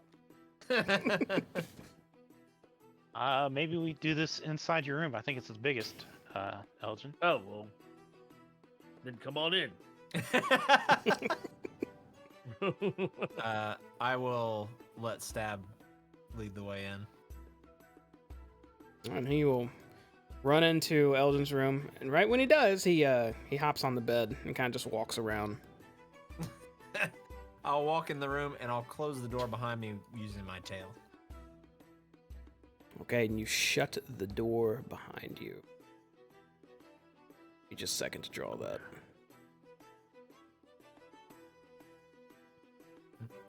Well, Merrick, I take it you've come up with a plan? At least the start of one. I figured that something like this should have all of our input. And I'll start unfolding a parchment on the bed and glare at Pooh, since I'm pretty sure he's in the way. Oh, my bad, dude. He hops off the bed. What are we looking at? We are looking at my horrible, horrible boat picture. Okay, so Merrick spreads out a piece of parchment across the bed, and this is what you see. Oh, Oh wow. Merrick, you realize that looks like something that's not a boat, right? Look, I didn't have very much time to draw this without drawing too much attention. Looks like a space hammer. Look at it. It's got like the handle. I love your innocence. I mean, I get it. I get it. So we have the three mast of the boat. Because apparently this was a three-masted sailing ship at one point in time. So I figure first we need to start with our objectives. What is our primary objective? Is it to kill this guy? Is it to interrogate him? Is it to snatch him up? We gotta kidnap him. Tell him, take us to your mama. I weirdly enough, I'm inclined to agree with Stab here, because if we just interrogate this man, he's going to know that we know more than we should and possibly spread the word. So we need to get in and we need to grab this guy and get out. Basic objectives, right? Right. Correct. The question is, where do we take him from there? Does anybody have any place to hide him in the city? Elgin, you've been here the longest. That is a negative. Can I see like the water from where we are? Based on what I think we saw in the diagram, at least the city map. And, You could not see the Jamie- water from the Elf Song Tavern, if that's what you're asking. Well, Okay. no, but we had some time to run around the city. Oh, If all I want to do was walk by, I would have seen. I'm Yeah, pretty you sure would- this. you would have seen maybe some water way, way down one of these roads. Is it too much to ask to see if I saw the ship, the Dreamer's Wake, still docked in the harbor? Pretty big ship. Based on where you've been so far, I'd say you would not have seen it yet, because you guys, the farthest south you've ever gone on this map was to Zaj's office, which wasn't even that far from the Basilisk Gate. So I'll just look to Merrick and say, if the Dreamer's Wake is still docked here, And it very well may be. Captain Teach, he may allow us a room. Okay, so we've got a place to stash them. Perhaps it's this is assuming it's there. I understand, and if not, we'll improvise. We're great at that. We're not. We will get great at that. We will. So somebody like this moneylender at this tavern that floats, it's going to be somewhere fancy, like the back of the boat. That's where all the fancy stuff happens, right? Right, Hayes? I've never been on a fancy ship. Our ship was mainly business. That's where all the Cargo, quarters and transportation. stuff are, right? It's where most of the quarters are, yes. Best place for an inn, then, I guess, right? Sounds right to me. So we need to be able to get onto the ship.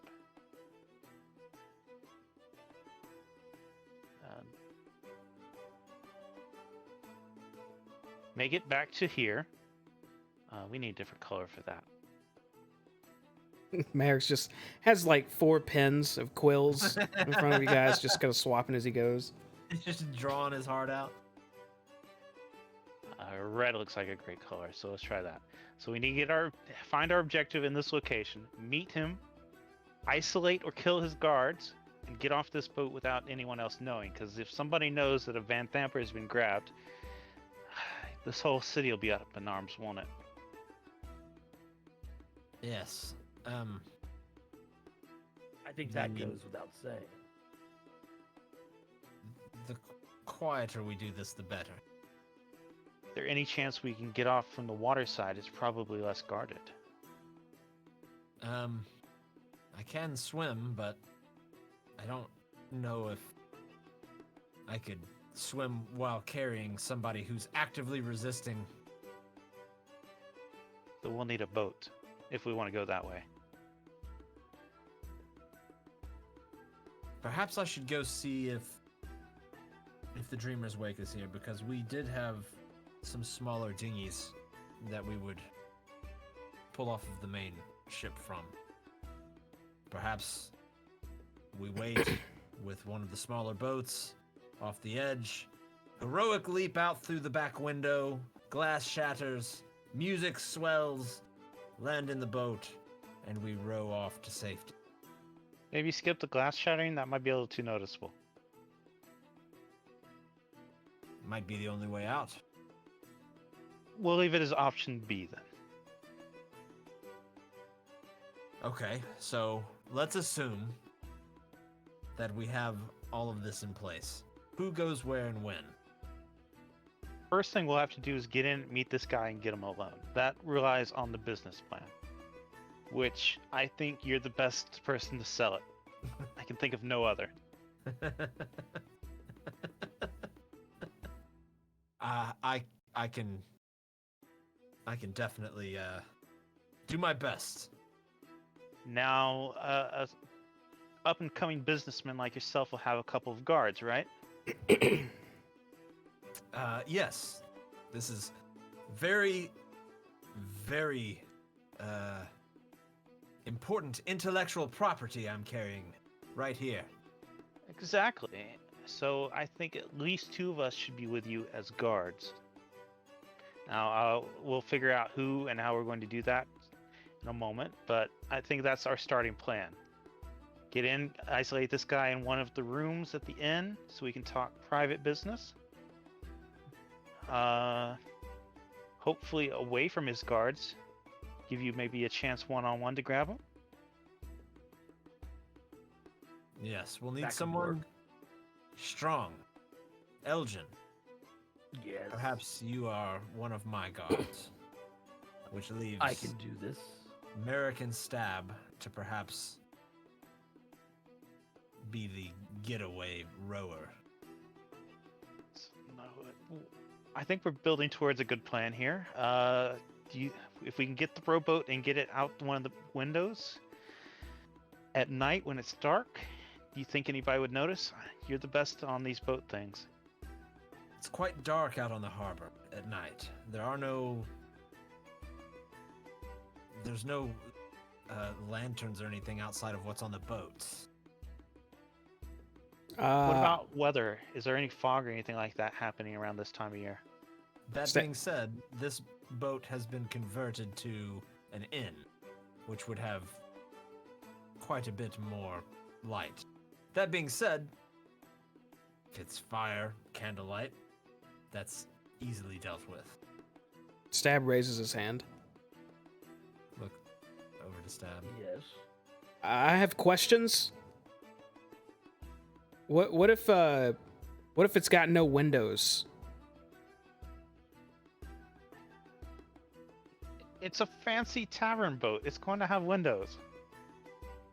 I don't think anything in the lower city would be considered fancy. This is probably the fanciest boat in the lower city. It probably is there for people to get out of the upper city, have their fun, and then go back to their mundane lives in the upper city. Or, perhaps, wait a second. I have an idea. If there are no windows, we need a way to convince Emmerich to leave on his own free will, without guards. Perhaps we tell him something only a cultist would know. That we have his brother, Mortlock. What if he knows that's not the case? We'll have given up our hand right then and there. Well, we use the business plan to get in the door. Okay. At that point, that's going nowhere either way. Alan's already going to steal my chicken idea anyway. But there's no substance to this lie. So we're going to have to tell him something to leave, or leave with him resisting. Maybe we give a reason for everybody to get off this boat and we grab them in the chaos. You want to burn it down? Fire is That's what I thought. Fire is an impressive motivator. If the ship is on fire, even just slightly, the people would evacuate to land. I mean, it's right there. And if somebody were to go in the drink to the rowboat, maybe pushed with all the running and screaming, nobody else might notice. I like You it. could smash a hole in the bottom. He'd smash a hole out the side. It's a wooden Well, ship. We're There's strong a men. fire. If there's a fire, I doubt there will need to be any bashing holes. I just wanted to break something. I understand. We've got some options here, but once we have this information, how are we going to move on it? Because we'll have to move quick. I don't think Mommy Dearest is going to like her son missing after a incident at the inn for very Well, long. if you'll remember, if we can get the boat back to Captain, if we can get the small boat back to the Dreamer's Wake, you do remember who I sent to replace me there, and True. who I believe would be more than happy to babysit his little brother. There's one other problem. The other brother, Thirstwell. If he's got imps all over this city, tracking movement, how are we going to get around him? I don't think there is a way. I think we have to just roll with the punches on that. There's no way to hide from something invisible. We don't know if we're being watched, if we're not. Do we make sure that we can implement this plan without following each other around? Because I got a feeling if you can only follow one of us, his information might not be that great. So what, like, Split up. we do reconvene? an Ocean's 11 and capture like 4 people and put them all in the same clothes and put a hood over their head and take them to 4 different locations? I'm thinking more along the lines of make sure we all don't walk into the end together.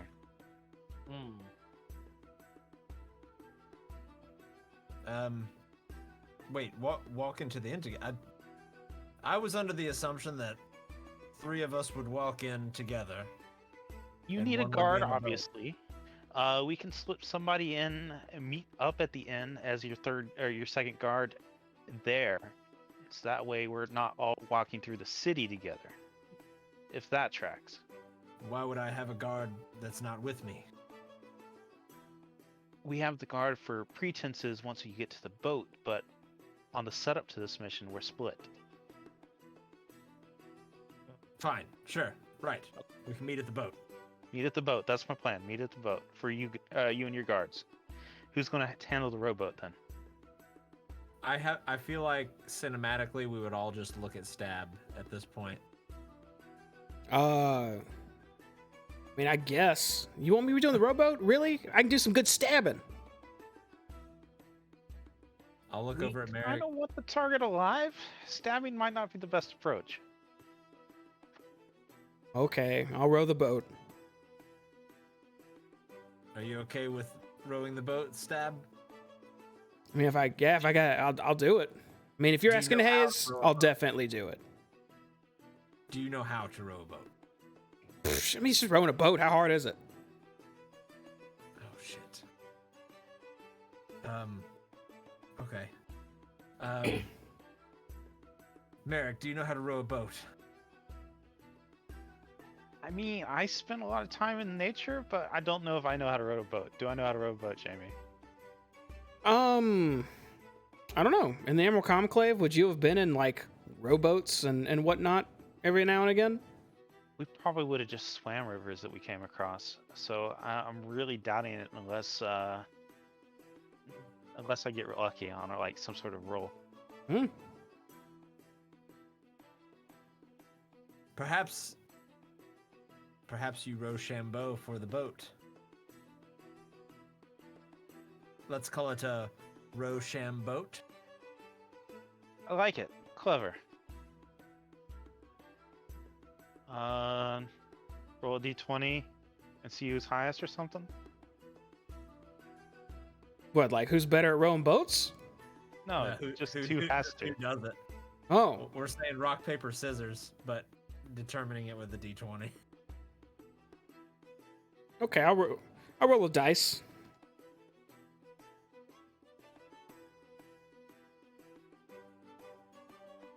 We didn't determine which one was which before we rolled. I just realized that. We didn't determine who the winner and like what the winner and what the loser was. Guys, I can just row the boat. Okay, I can do it. Okay. I think All we right. should let Stab do it. Stab rows the boat, which means he needs to come with me first to meet the captain. Yeah, Captain Teach. Indeed. While you're doing that, I will see about maybe getting us a bucket of chicken for the road so you can show it off at your business meeting. Make sure it's extra crispy. And fresh, I know. None of the Already got the soggy bucket. shit that was in the third bucket we got. The first and the second and the fourth were great. Make sure Alan knows. All right. We've got a business to sell here.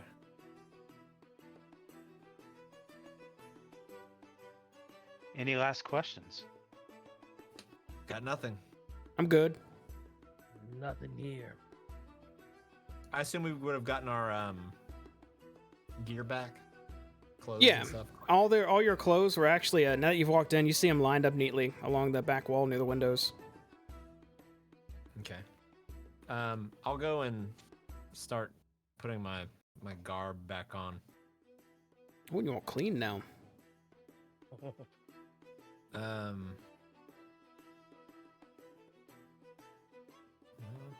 see.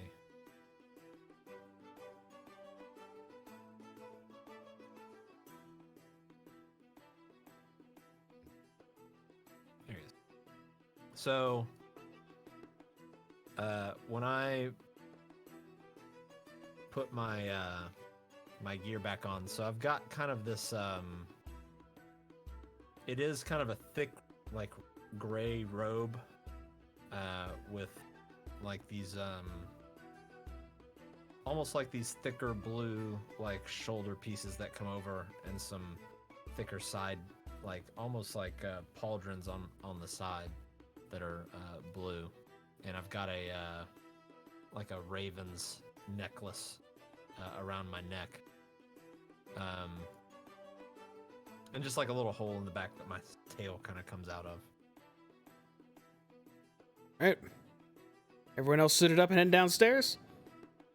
Let's do it. Yep. You guys make your way back down to the first floor of the Elf Song.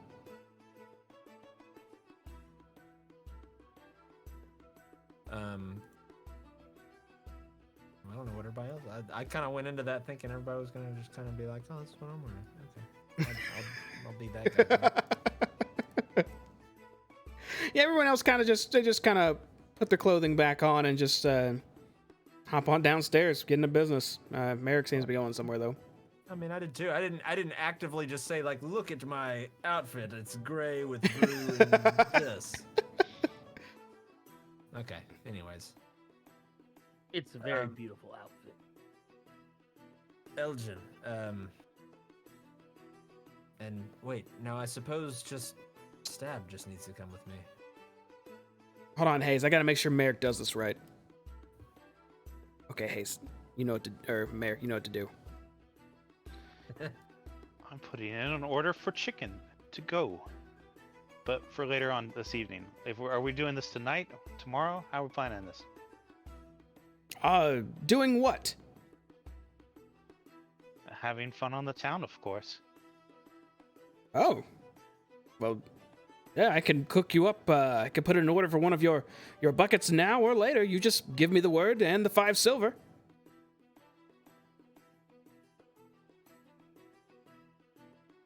Hey, Hayes, are we having our night on the town now, or are we planning this for tomorrow?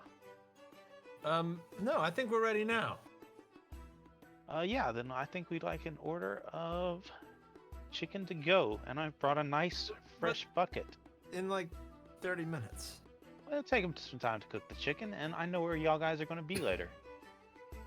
You brought your own bucket. Nice and clean, and ready for travel. Well, all right. I've been thinking of a name for this. I imagine it's going to be a hot product here. You wouldn't happen to have any ideas, would you? You came up with it. I stop immediately as he says this. You're coming up with a name for it. Ah, yes. I've seen a few of the other patrons kind of looking at Fulton a bit strangely and asking her what these are, and a few folks have actually asked for them. So I figure if we're going to be selling these, then it needs a name. Would you happen to know one? What name were you thinking of? I was thinking of well, you see, it's a bucket, right? And it's filled with essentially chicken that's fried and very crispy. So I was thinking of maybe Alan's Crispy Quartz or Alan's Crispy Tins or something like that.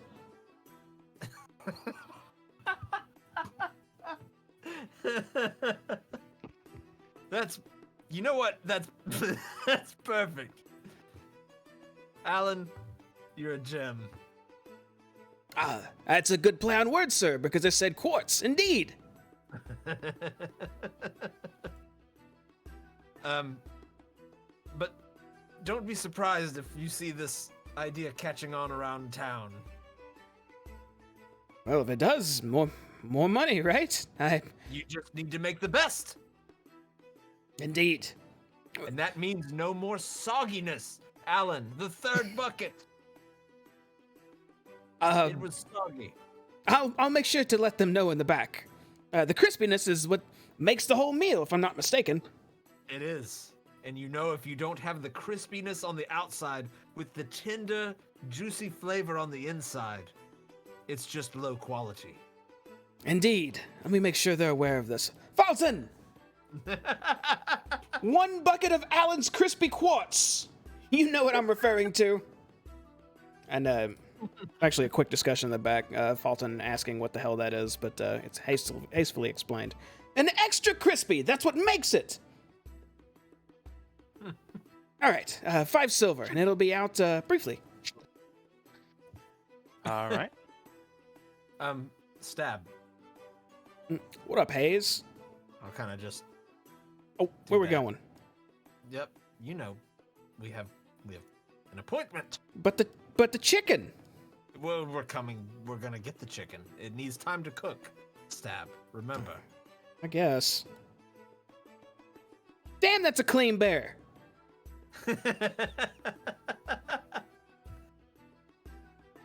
And I would like to make my way down towards the Dreamer's Wake with Stab. All right. So you two, I'm going to add the map, or put you guys on the map. Make your way to the Dreamer's Wake, which was way, way, way south. In the meantime, Elgin and Merrick, what are you doing? Ooh. Waiting on the chicken, so that way we can take it to the boat. Okay. It's going to take a little bit, so I'll go ahead and cover what's going on with Hayes and Stab. So it's about a 15-minute trek all the way to the southern end of town where the docks reside. I believe it's called was it the Green Wake or Green Reach? Is that right? Hayes? The Dreamer's Wake. Dreamer's Wake, that's it. So you make your way to the docks where the Dreamer's Wake resides, and once you get there, you don't see the ship. Shit. They must have opened the ports back up. I'll look around. Are there any smaller boats around? There are. How many people are around? It is later in the evening. There's a couple people, it looks like they're kind of tying up for the day. Looks like it'd be a couple fishermen. Nothing huge over in this area. I look back to Stab. Well, our initial plan is out the window. So we're going to need to borrow one of these. And then we're going to have to figure out someplace to take who. Do you mean borrow, or like borrow? Borrow. We bring it back. Oh. Okay. What were you implying? Like, we borrow it, but we I don't know. We tell them, hey, we need this boat. And they're like, you can't have it. And then like you distract them and I'll kick them in the water and we just kind of take it. And if it comes back, it comes back, you know? Are you from here? No. This city is rubbing off on you, and I don't like it. I don't like it one bit. Well, okay, I guess we could pay for a boat? If it comes to that. Perhaps. Oh boy. We're at quite a crossroads here because the captain said not to invoke their name, but we could invoke their name and say that this is official business and we need your vehicle and we need to commandeer it. Oh, the captain wouldn't like that. He wouldn't, but you know what? He's also kind of a racist, so I'm not really too worried about pissing him off. Yeah, that guy was a dick. We don't have our badges, but we could be Have you ever been undercover? Stab. Like every day of my life. So you were born for this?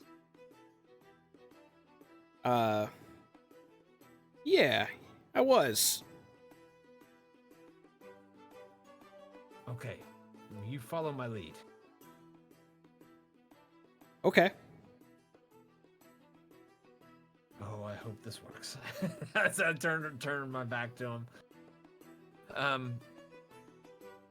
And I will kind of very briskly walk up to one of the people. I want to find... Can I look for, like, who I would pick out to be the most vulnerable or most likely to just be like, okay. How good of an eye would Hayes have for the weak and vulnerable? I would say, with my background, fairly decent. Not like...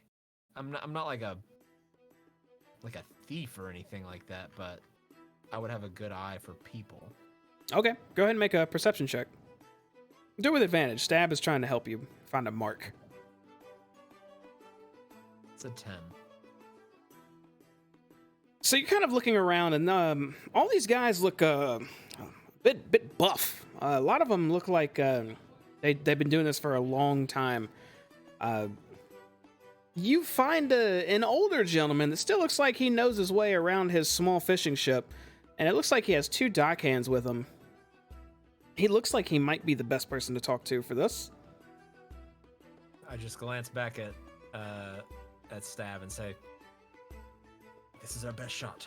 All right, and I'll go from a light jog to like an actual kind of run almost, and I'll run up to them. Excuse me, gentlemen.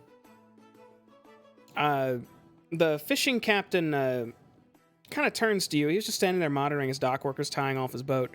He looks at you. What's all this? Sir, I am deeply sorry. We are with the Flaming Fist. We need to commandeer your boat. There's an emergency on the other side of the bay. The Flaming Fist. You're with the Flaming Fist. Yes. Make a persuasion check with disadvantage. Because of the yes? Just because of the scenario. Just look at this guy's face. It already looks like, as soon as you said Flaming Fist, his face like contorted a little bit. So you tell him there's an emergency on the other side. He looks at you. Well, the Flaming Fist has an emergency. Well, seeing as the Flaming Fist is a bunch of rabble-rousing thieves, I guess maybe we'll have to swim to go help out that whatever it is that's going on. Rabble-rousing thieves. Are you kidding me? I saw what they did. What do you mean rabble-rousing thieves? Oh, folks just want to leave and they just beat them on up. All right. Can I be honest with you? Oh, you can try now. Our trust is a little shaken.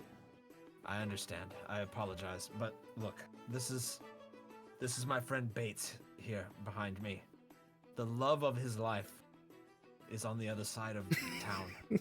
She's going to leave on that ship, and I just point to a random boat across the bay. She's going to leave on that exact boat in 10 minutes. And if he does not get to her, his love will be gone forever. I was hoping by telling you that we were the Flaming Fists, that we would get a quick yes and be on our way. We're not trying to steal your boat, but we're in, time is of the essence. What's in it for me? I'll give you 5 gold. Five gold for a chance for you to sail off with my fishing ship and I never see it again. Well, that sounds like a steal, lads, doesn't it? Oh, 5 whole gold. Okay, then how much gold then? We're talking about love here. Love! Stab looks at the fisherman and he starts looking real sad. Look at him!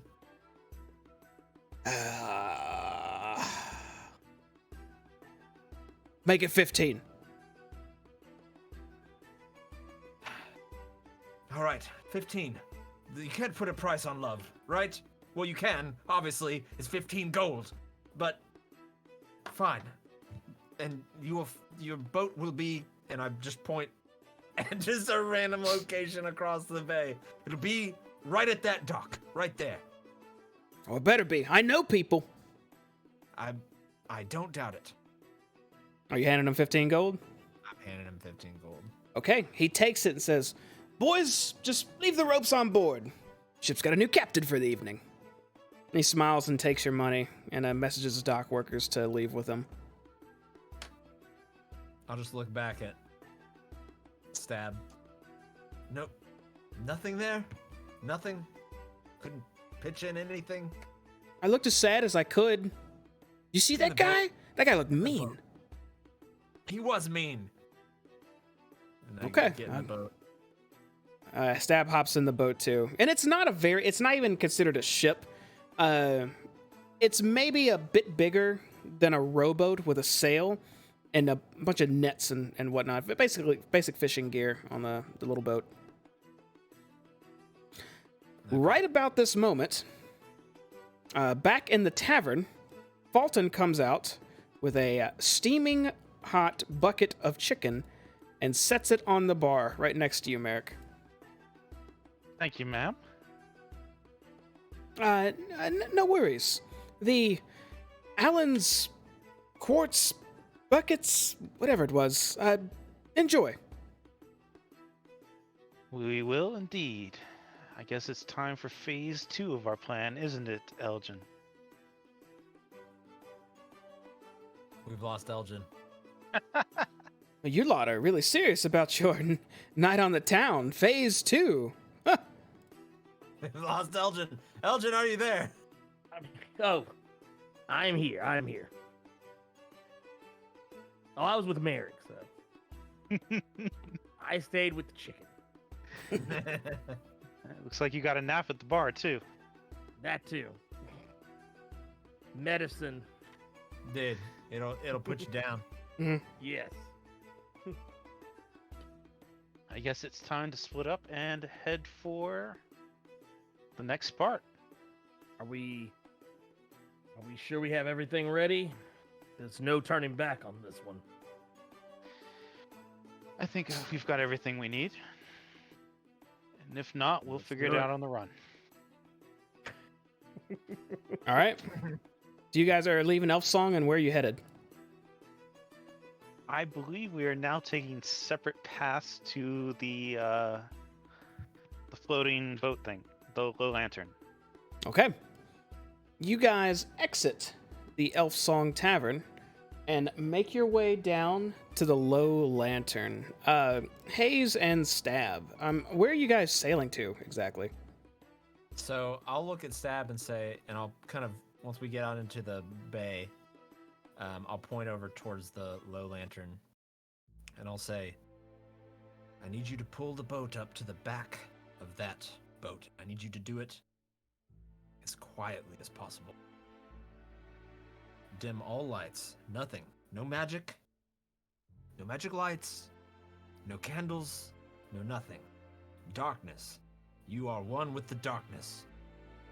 I need you to stay ready and vigilant and look for us on the boat.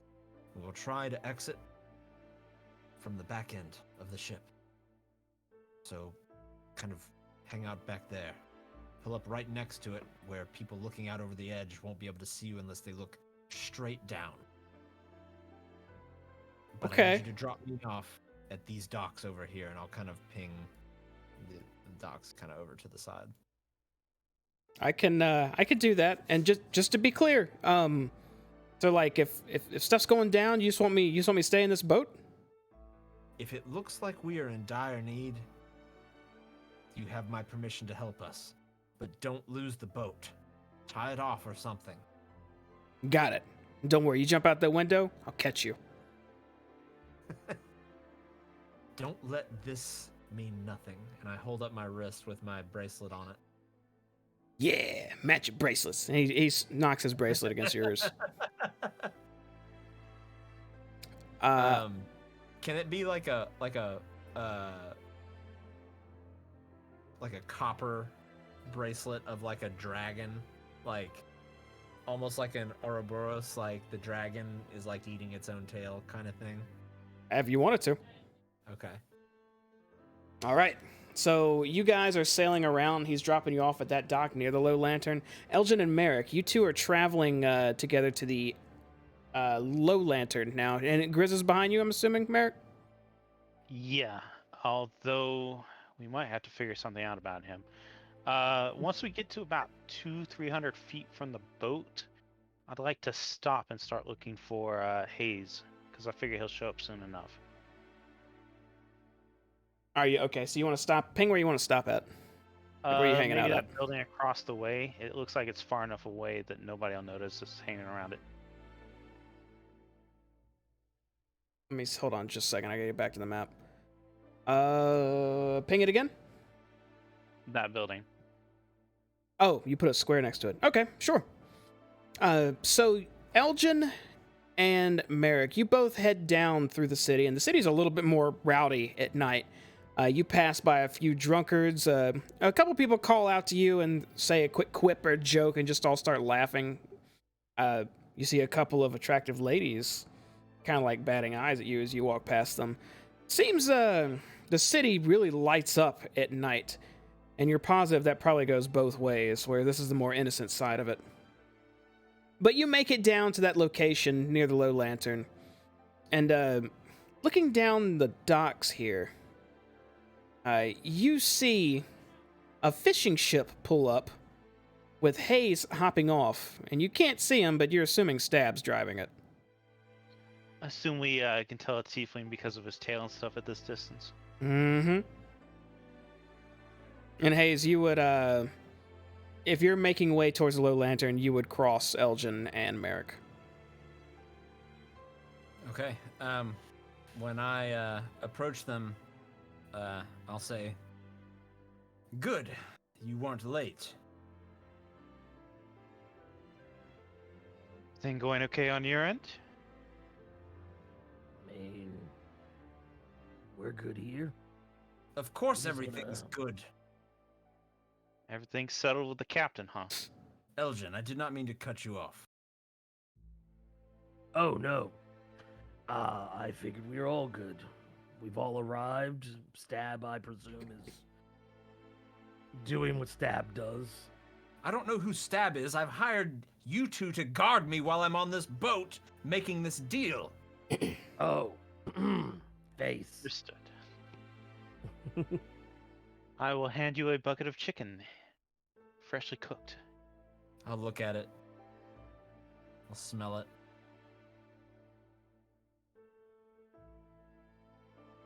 This should suffice. Now you two make sure, as I have paid you to do, that nothing goes wrong. Understood, sir. Understood. Very well. We need this money to get our upstart going. Hayes' Very well. famous chicken will be a success. I will call it HFC.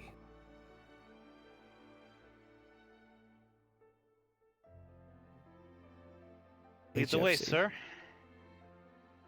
And I will go and start to board the low lantern. Okay, so you guys start approaching the low lantern, and let's transition the map here. Once you get close to the dock, there is a massive ship poking out of the water here. It is exactly as the Captain Zaj described, about 40 feet up. But it seems there's a ladder built onto the ship, or not a ladder necessarily, more like stairs. A gangplank? I don't even look like that. Interesting. It's like a casino. Matt might take a second to load. Oh, I got it. But yeah, You're just way off to the right. you approach this huge ship. Just for the sake of reference, if we look around, how far are the closest buildings or anything like that? The closest buildings are... Oh, let me look back at the map again so I can tell you. You guys are at the low lantern. The low lantern isn't docked deep out on the dock. Right when the dock starts going out into the water, the low lantern is docked to the right of it. So buildings aren't too far away at all. They're basically just across the street to the south.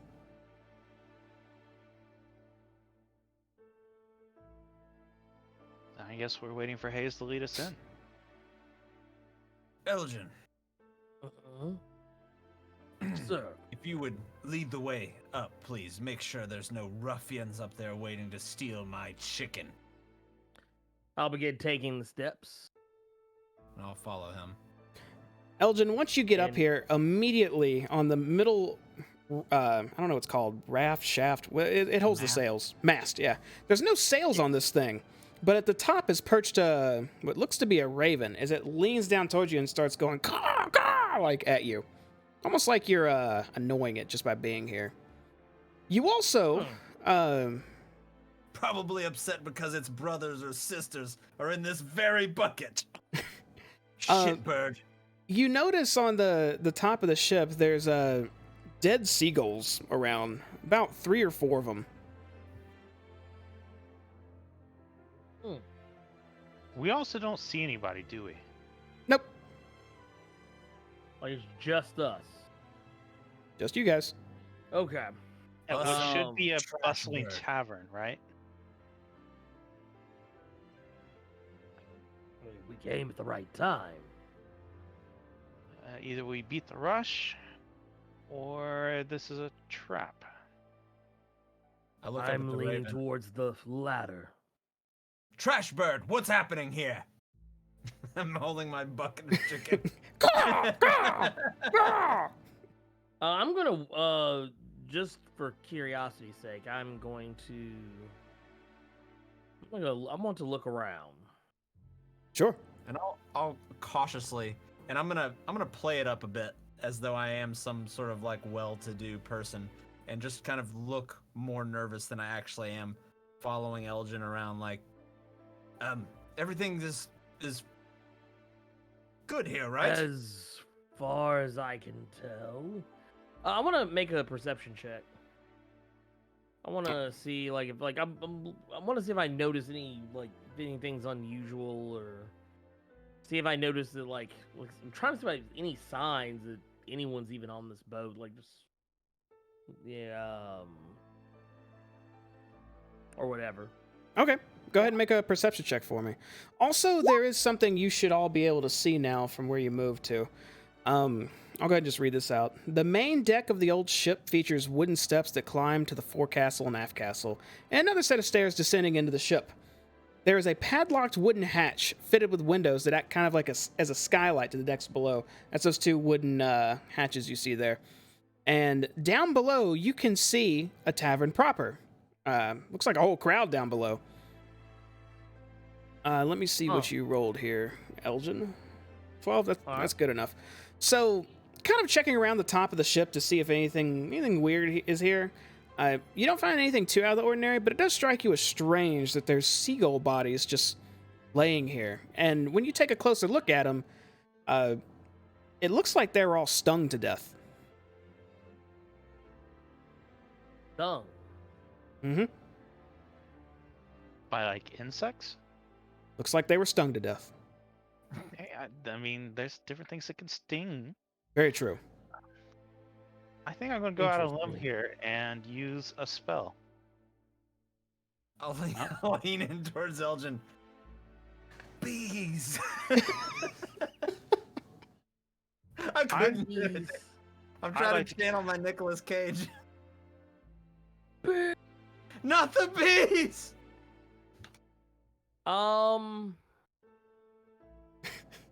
You know what? Here, let me see something. How long does this last? Yeah, none of these last long enough. I'll wait till we're actually in some kind of actual trouble. That's an emote we need. We need a bees emote. Bees. Merrick, you're casting Speak with Animals? I am. I'd like to talk to this raven. Okay, what would you like to say? Talk with that trash bird. What's going on here, bird? What's with the seagulls? Hayes and Elgin, you see Merrick look up and go, caw, caw, caw, caw, caw, like out of nowhere. And you both hear the raven looking at Merrick and go, caw, caw, caw. And Merrick, what you hear is exactly that sound being made at you. Not in actual, like, any language or anything like that? Nope.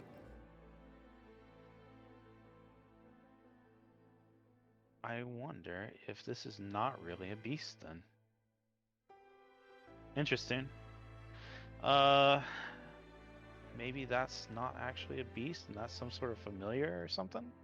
Or just a magic spell? Gentlemen, this is a really weird boat. How do we get down below? Because that seems to be where everyone is. And I need to get this chicken to someone before it gets cold. This pitch isn't going to make itself. Probably that other stairwell just below us. Are you quite done talking to the trash bird? It didn't talk back, and that worries me, gentlemen. The day I thought I'd be holding a bag or a bucket of cooked birds while talking to someone who's upset that he could not really talk to an actual trash bird. I should retire. All right, where's the door? I believe it's here. Yes, there is a set of stairs heading down right here. Getting down? Elgin? You want to lead the way, Elgin? I will lead the way. All right. what do I see when I try? Like, can I actually lift this?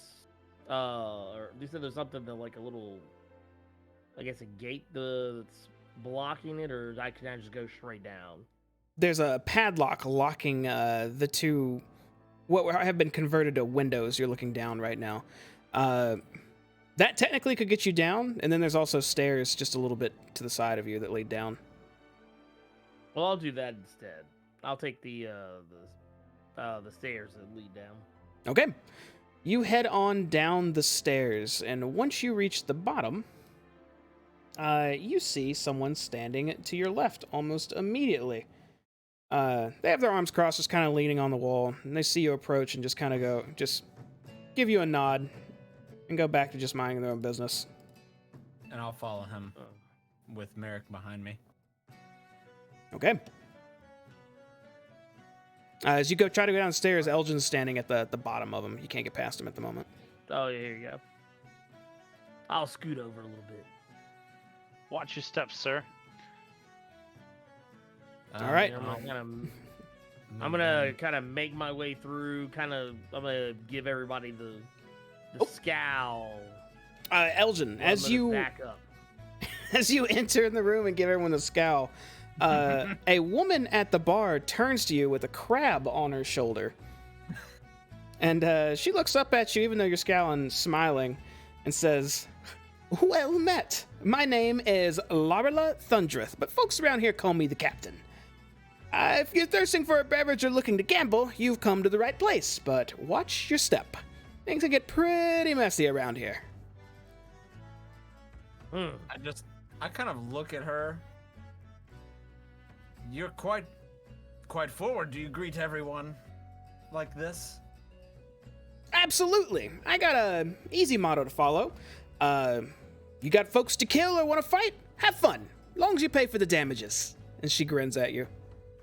Not looking for death or altercations. Looking for money. And I heard there's someone here who may be able to help with that. Indeed. Why don't you go gamble with that guy right behind you? Seems to not know what he's doing half the time. The small gray dwarf at this table turns and shouts back, "Keep your damn comments to yourself. I'll figure it out, you wee bitch."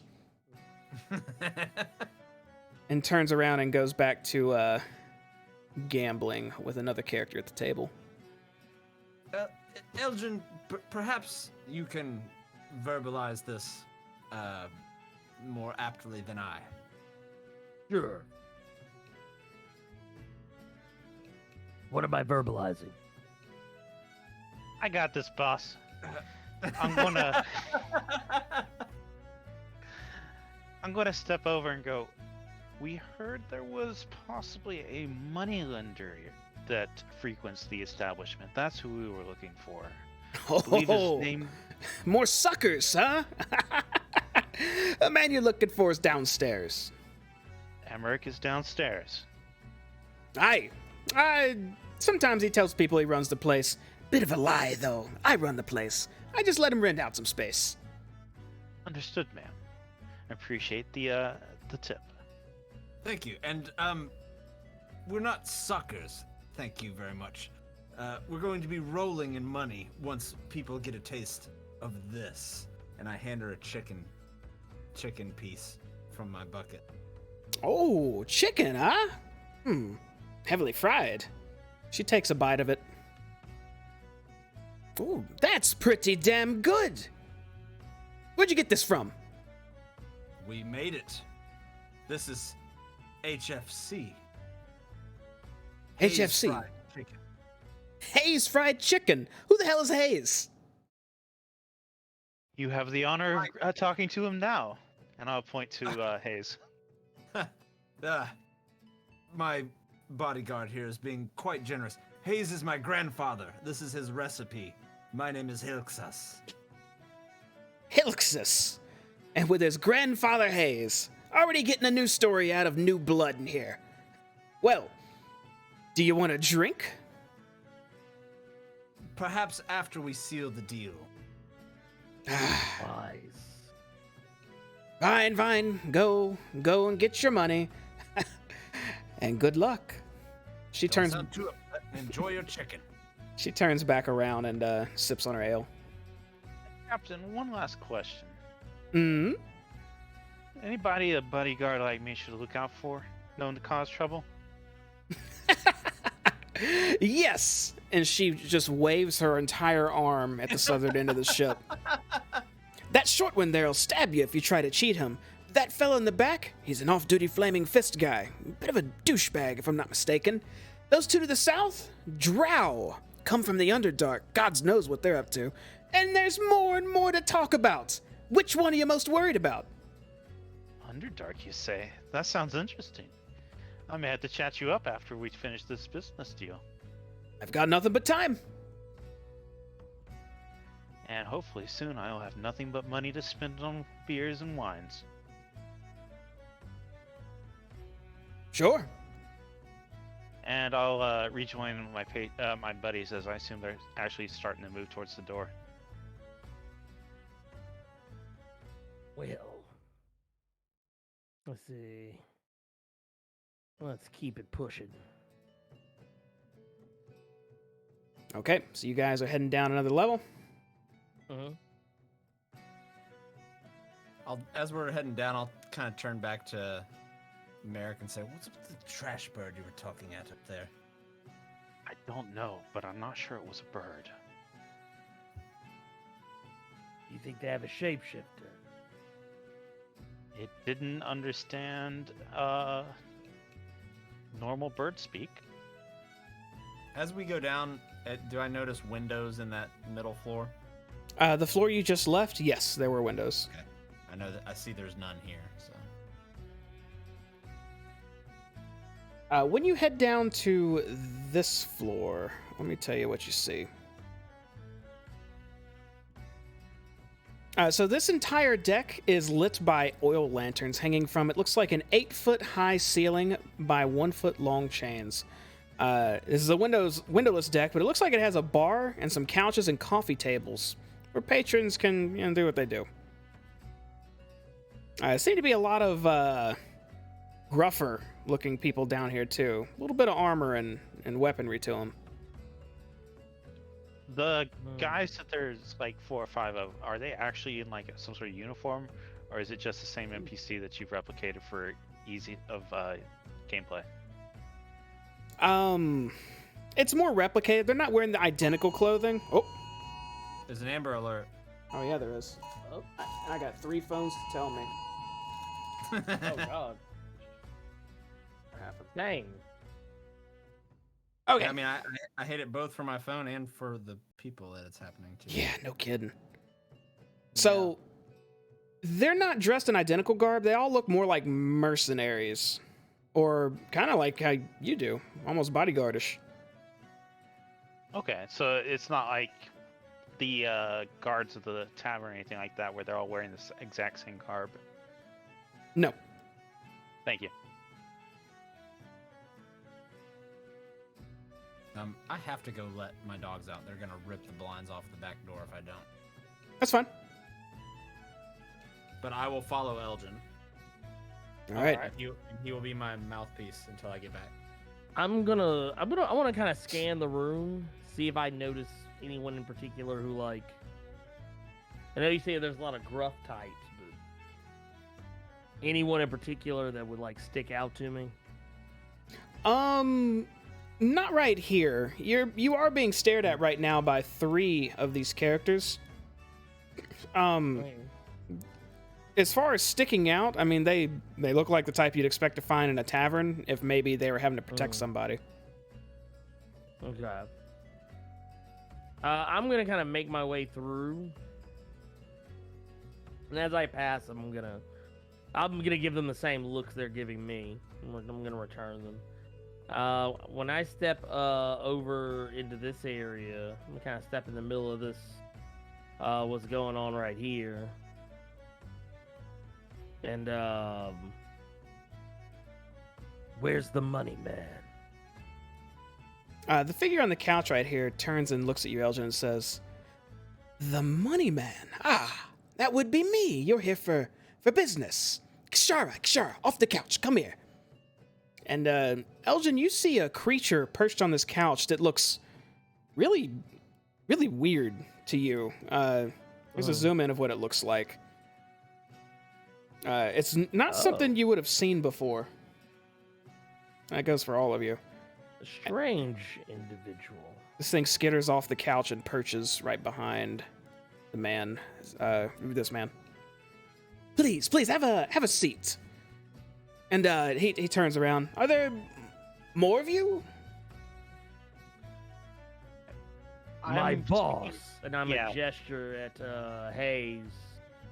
And I'm basically I'm gonna step aside, kind of to the side of the couch, a little bit behind, like kind of just behind it, and kind of do a little like, kind of casual bow and gesture for Hayes to sit down. Hayes will walk up and start to sit. And as he does, the fellow on the couch will say, "Oh no, yeah, either." He looks to Hayes in the back of you, Elgin.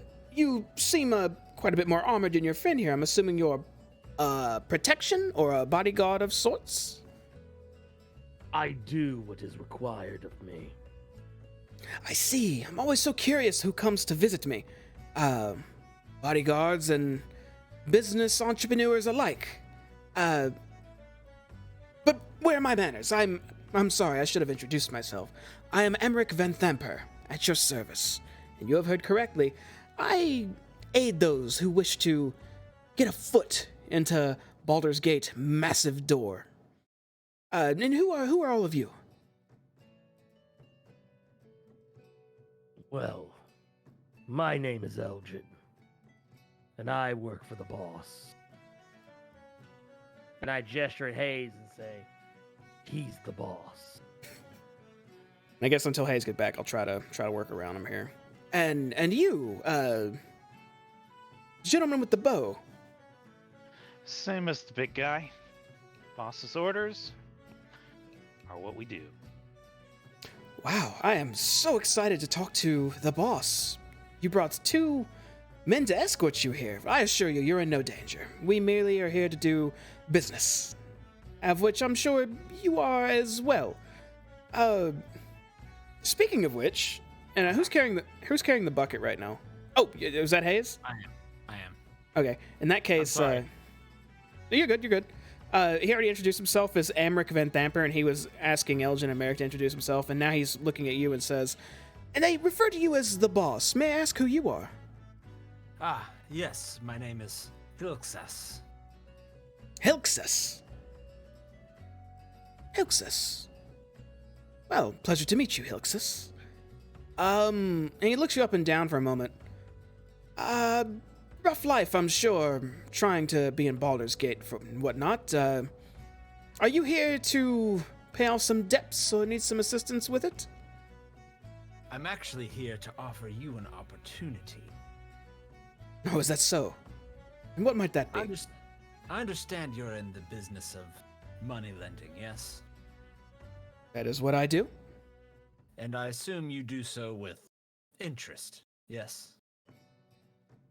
Well, I have to get something out of most of our deals.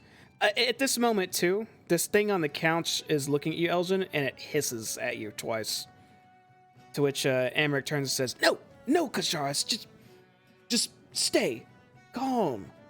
These are guests. I'm going to give it an intimidating look back. Are you actually trying to intimidate, or do you just kind of look intimidating? No, I'm posting up. Okay, go ahead. I'm not backing down. Make an intimidation check for me. And I'll say, what kind Wow, I failed miserably. of pet do you... what kind of pet is this? Yeah, it's not intimidated at all. Okay. Oh, this is Kashara, an exotic creature, I assure you. Bought her from a traveling, I don't even know if you'd call it a wizard. Yeah, he could do some strange magics, but you meet all types in my business, and they're willing to offer many things to pay what's owed. I myself have been in the business of trade and travel for, well, more than a decade now. I've seen everything as far south as Chult and as far north as Icewind Dale. Icewind Dale, you've been around. Wow. Tell me more.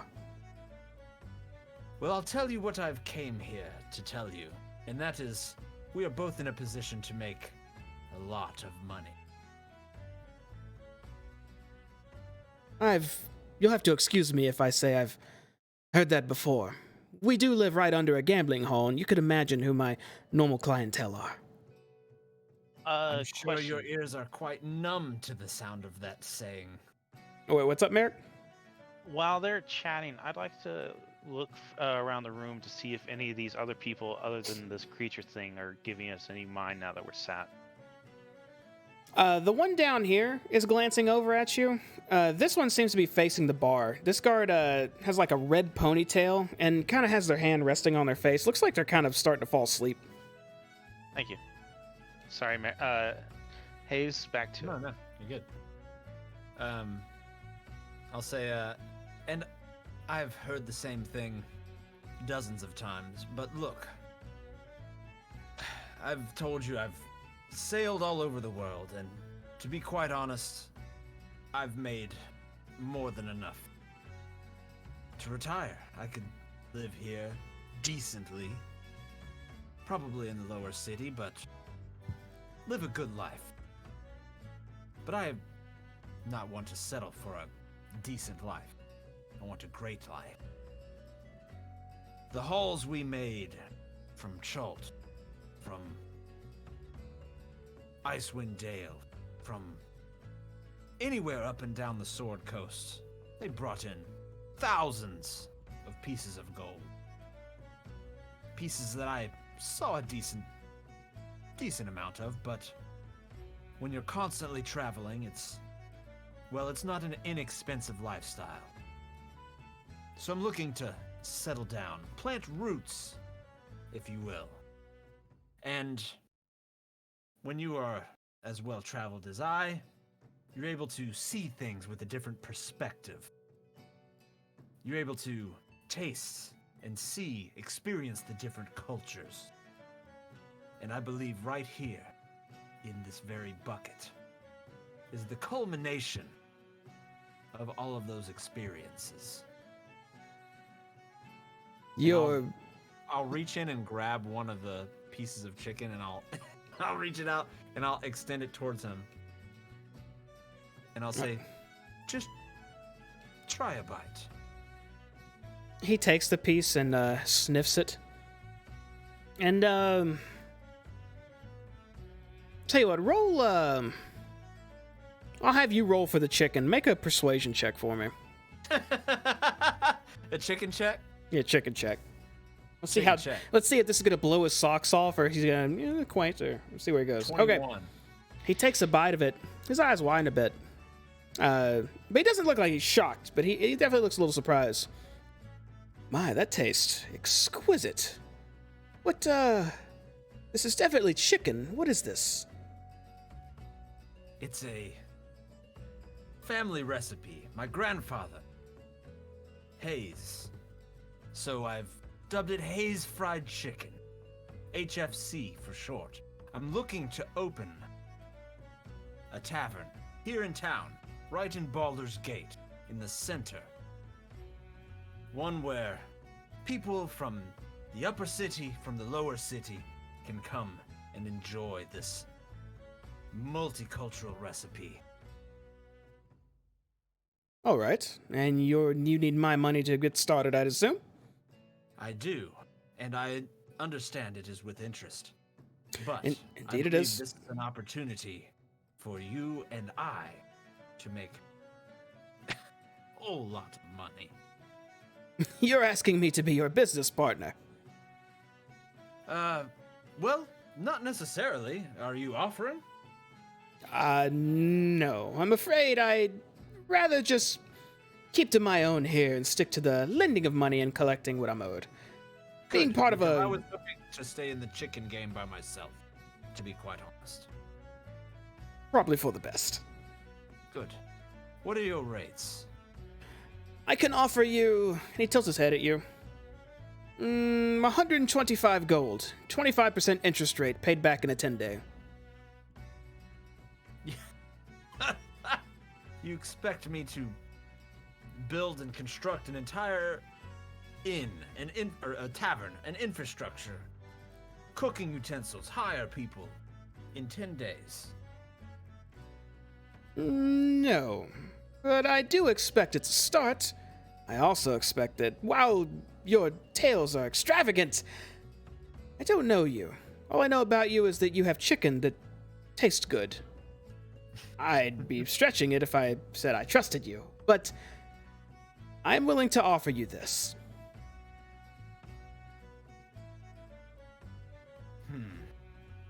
Extend it to 2 weeks and perhaps we will have a deal. Done! And I'll take the bucket of chicken and I'll set it on the table. And I'll say, if you would, now that we've come to terms, my business associates and I would like to talk it over. Just to make sure that we're all in agreement. I have no problem with that. Finalize what you need to finalize and whatnot. I find it strange that you put so much faith in mere bodyguards, though, to discuss your business dealings. That's strikes me as a bit odd, but to each their own. Again, my upstairs clientele is done weirder. They are my bodyguards, but they are also those who will be helping me establish the roots that I've spoken about. Merrick, also, while you were up there and you glanced down those stairs, it immediately turned so you couldn't see anything. Kind of how when you came downstairs originally in the boat. Any sign of sound down there? I'm kind of curious if it's occupied. Not that you could hear. Okay. So I'll stand up and I'll leave the bucket of chicken there, and I'll say, you and your companion can enjoy the chicken. We'll be back shortly, and I'll look over to Elgin and back at Merrick, and I'll point to this kind of table, round table over here, and say, gentlemen. And I'll walk over here. I'm gonna grab a piece of chicken as I walk by, All right, you take one piece of chicken and you head on. and I'm gonna look at this thing as I eat it. It not seems taking my eyes off it. it seems to have been eyeing you specifically that whole time, Elgin. I had a feeling. Was it more than a feeling? And it's I think it's some kind of a fiendish creature. And I'm gonna sit in a chair where I can see. Oh damn it, his name. Amaric. Oh, real quick, while we're here, I'm gonna on the slick. I'm gonna do this on the slick because I don't want anybody to normally know what I'm doing here.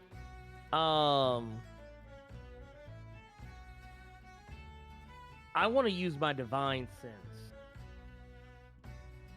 You want to use your divine sense?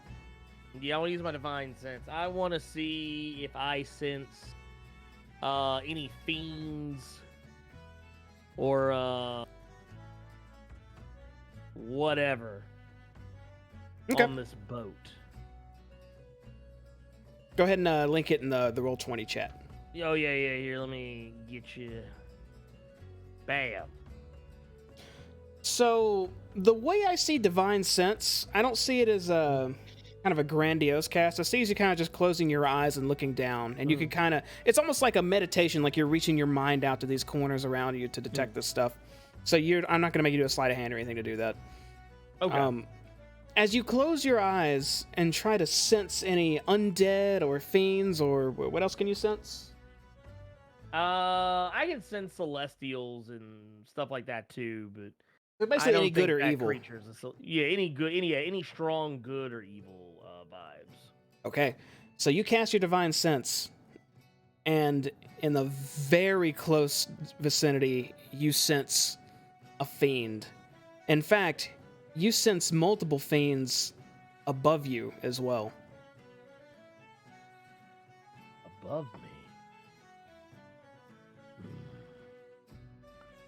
You said this floor has lanterns dangling from the ceiling. Yes, dangling from chains on an 8-foot-high Chains, ceiling. okay. Would it be possible to... I wouldn't be able to break the chains. But would it be possible to snatch the lantern, like a lantern down from the chain?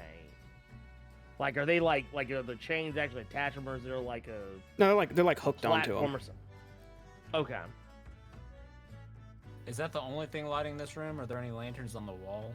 No, only chains dangling from the ceiling. About say about 6 of them lining the left side here and the right side.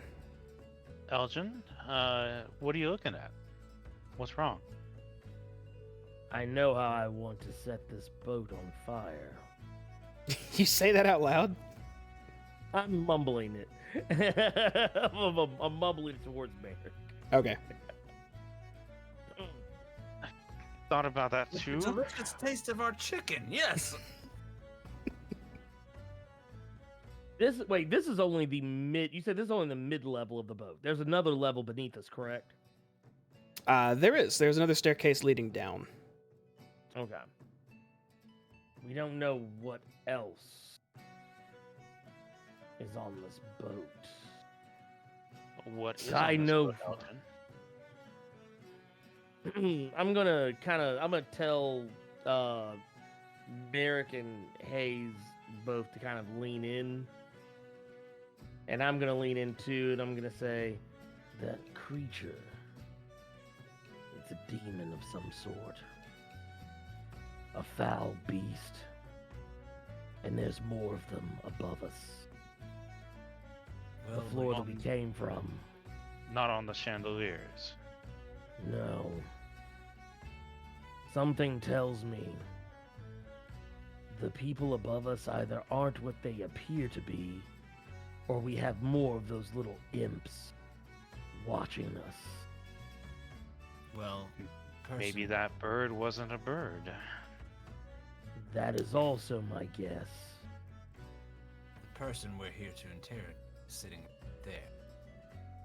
And I've seen you looking around, particularly at the ceiling. And I'll lean forward, and as I lean forward, I'm gonna kind of like cross my arms, put my elbows on the table, but I want to summon my spectral hand and have it just sort of appear on top of my normal hand, almost like a glove, almost. Perhaps if there was some way to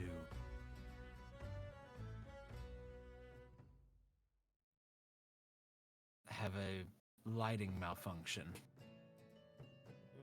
Possibly.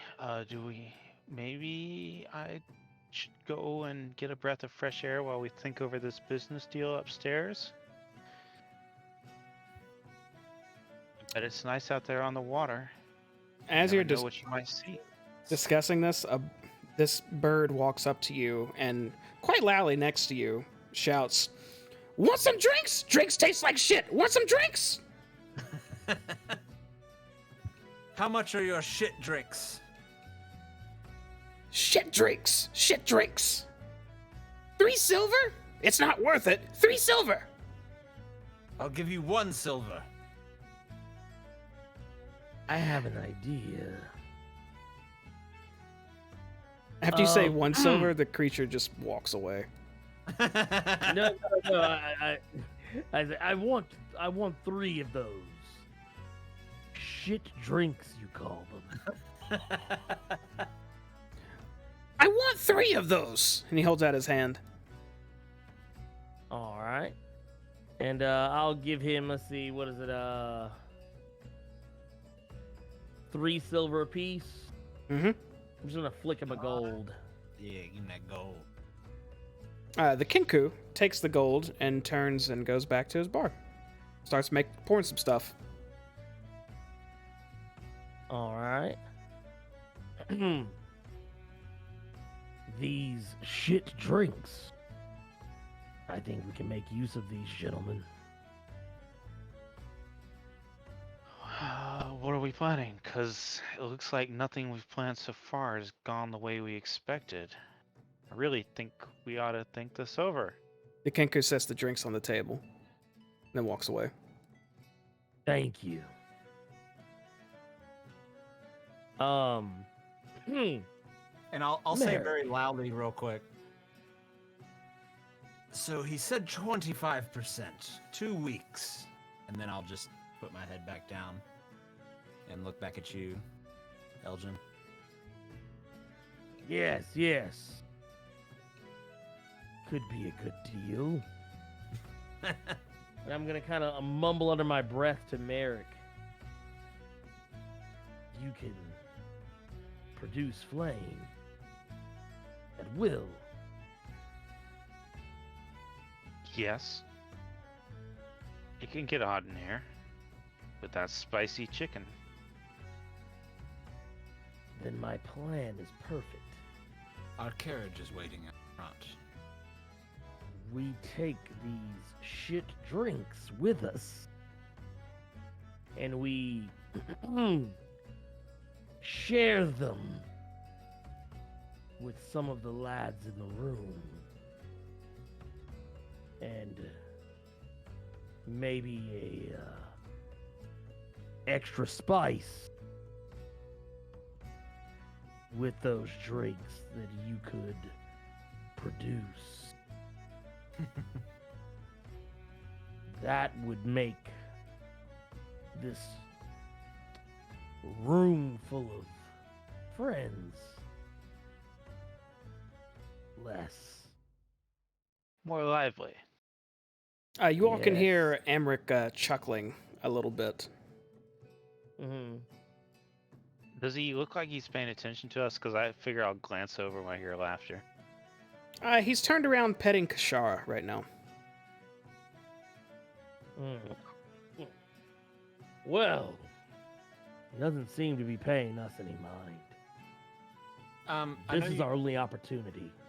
I know you answered this already, but I didn't hear you. The chandeliers on the ceiling. How are they? What do they look like? So they're not necessarily chandeliers. There's iron chains dangling from the ceiling, and at the bottom of them are hooked oil lanterns, also caged in kind of iron ribbing. And so basically, it's just like an oil basin, and then above it a little flame producing light. Mm-hmm. And can you ping? Are they just like at the masts? Well, they're spread out evenly on the left and right sides of the ship. So you got one here. You would have one above the couches here, and then one up here. Then you'd have one kind of symmetrical down here, hanging above the bar a bit, and then one right behind where you're sitting. Are any of them low enough that we could grab them like easily? I lean back forward and kind of flex my mage hand again. Okay. So you'd have to stand up and actually reach up and maybe on your tippy toes to actually grab one of them. So it wouldn't be easy, but you can definitely reach them. Okay. I'll look at Elgin and see him kind of looking around at the lanterns. Mm. And I'll say, well, we have our drinks. It's nice and cool. But are we cool-headed? Maybe a little bit of a distraction? Would you like me to warm it up a bit? I think we're all thinking the same thing, but maybe we do it where not every eye is at the same place? Or Warm it up, Hayes. I'd like to use my mage hand. And at this very back, I'll unsummon it from where it is now, and I'll resummon it up above the chandelier at the back of the boat. I forget if that's the bow or the stern. I'm not a boat person, so I don't know. Stern. IRL, I should know for my character. So yeah, the stern, and I would like to use it to just unhook one of the oil lanterns off of its little hook and drop it to the floor where it crashes. The oil spills out, potentially causing a larger oil fire, and then as soon as I unlatch it, I want to dissipate my mage hand. Okay, now to do that, if you're trying to keep it completely hidden, I'll have to have you make a sleight of hand check. I figured as much. With you're currently right next to a guard trying to do that. Let's see what happens. Okay. So this is verbal or semantic. Mm-hmm. So I will attempt to do this with just a series of hand gestures as I'm holding a cup, like the mug in my hand. Okay. All right, sleight of hand. Mm-hmm. Fuck. So you have your drink in your hand, and you're kind of like nodding at Elgin as he's talking, and your other hand on the table, and you kind of flick your fingers a little bit, and your mage hand appears right above this lantern, which immediately you hear a voice behind you say, "What in the..." and step to the side and look at it, and look back down at you. Right now, your mage hand's just floating up there, and I assume you're not moving. Do you want to continue what you're doing? I want to interject. Likewise. Interject. I'm gonna grab one of the shit drinks, and I'm gonna stand up and say, "Ah, yes! This is what I'm talking about. This right here is the best damn booze I've ever laid my lips upon. And, more importantly, I say around for everybody on this floor. Damn the bastards above on the upper deck. No one drinks like we do around here." And as I'm just sloshing beer everywhere, like none of it's going in my mouth. And I'm gonna say, "And to a great business deal." Yes, that's right. I would like to raise a toast, not only to my fine and wonderful and amazing employer, but also to Emmerich Van Thamper for helping us secure a deal to bring HFC to the lands of Baldur's Gate, so that everyone everywhere can take in the great joy that is the Iron Bucket of Chicken. To the Iron Bucket! And I'll dispel my mage hand as I raise my mug. Okay, and you two are toasting and drinking your ales? Yeah. Merrick, Yeah, are you joining them, or are we just kind of staring at them? Going to try to figure out how to salvage this plan. This iron bucket will be our downfall at this lending rate. So you're not joining them in the toast? You kind of like no, the I'm going to naysayer? start storming towards the back of the boat. I look back at the guard who was suspicious of me and say, "I guess he was not as enthusiastic about the chicken as we were."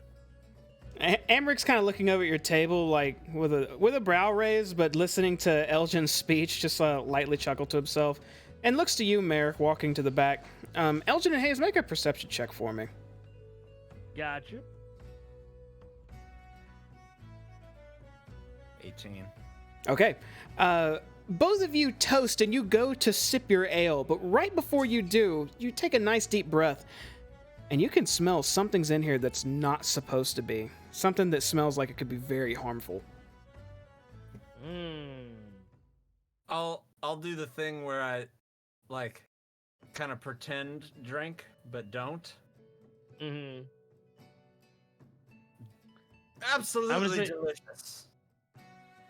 I'm also gonna do. What I'm going to do is I'm going to, as I'm taking, because is the guard that is, as I'm getting ready to take, I was like, wait. You don't have a drink in your hand, and I'm gonna kind of like act as if I'm just kind of drunkenly approaching him to kind of keep him disarmed. And as I approach, I'm gonna pretend to trip, and as I trip, I'm just gonna shuck it in his just shuck it all over in his him. face. And I'll say, Elgin, you fool! Make a We're here on a business trip. before we proceed. Make a performance check, Elgin. Let's see how convincing a drunken stupor is. Okay, let's see. Come We're here on. on business. No. So this guard watching you, you kind of like fumble a bit towards him, but he sees you like look up at his eyes, like does he believe this shit? As you continue to go forward and fling the ale on him, as he steps back, what in the first the damn it! And he draws his weapon from his hilt, and Amric holds up his hand and says, No, let's all calm down, okay? You there, drunken one. What was your name again? Elgin. Elgin. Yes. Elgin, it may be wise to just sit down for a bit. If you want, I can get you another ale. I pull out a chair for him to sit. That would be fantastic. Good. Now, Valtus, please just bear with it for a bit. These are our new potential customers, so we wouldn't want to lose them so easily due to your temper.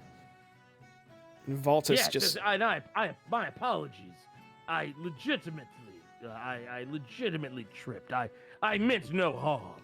I wanted to simply share my drink with you, in good tidings, for you to celebrate this business venture.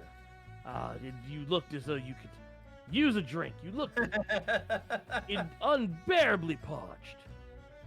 Valtus curses under his breath and puts his mace away and just kind of storms away and goes to lean on While this all wall. this has been going on, has anyone been paying attention to Merrick? Actually, I have not. no. Merrick, what are you doing over there? This enclosure around the stairwell, how high is it? Is it low enough or high enough that would cover my hands if I were standing here? It's about waist high. About waist high. So if I were to step over to here and maybe produce flame at the far wall, what would happen? What's the far wall? Ping it. The base of the stairwell when it makes the corner. So down the stairs? I want to produce flame down the stairs, hopefully out of sight. You could do that. And fires may spread down below, potentially. Go ahead and cast it.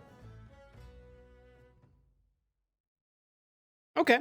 So while this is all this chaos is happening down south, you kind of are just strolling about round again, and you kind of flick your wrist as you approach these stairs, as you cast Produce Flame just on down at the floor below. And you see the fire kind of catch just a little bit down there, and it seems to just be just a small ember just burning at the moment. Now that I've seen that it started, I'd like to regain my companions. So I'm going to wander over this way, hopefully before smoke starts coming up. Go, guys, maybe I'm being a little hasty. Let's talk this over some more. And I'd like to lean into the group and go quietly. It's going to get hot. I'll say, I'm clearly going to have to hire new guards. I have one that's just drunk off his ass and another that couldn't care less about my chicken opportunities. The rates are just too outrageous, I think. I'm trying to be practical, boss. Trying to be practical. I stand up. I'm just trying to celebrate.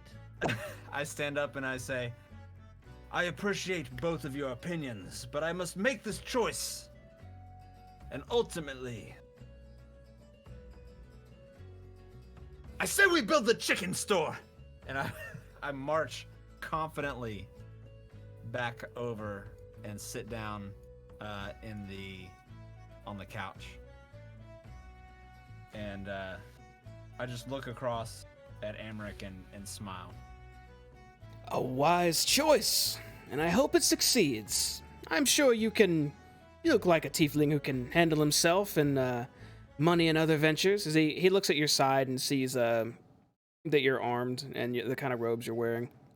And then he says, well, then let's settle this deal then, with a handshake and a toast.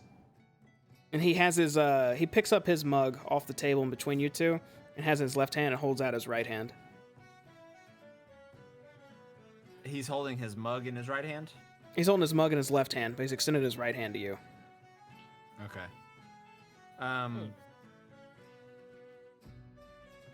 I am...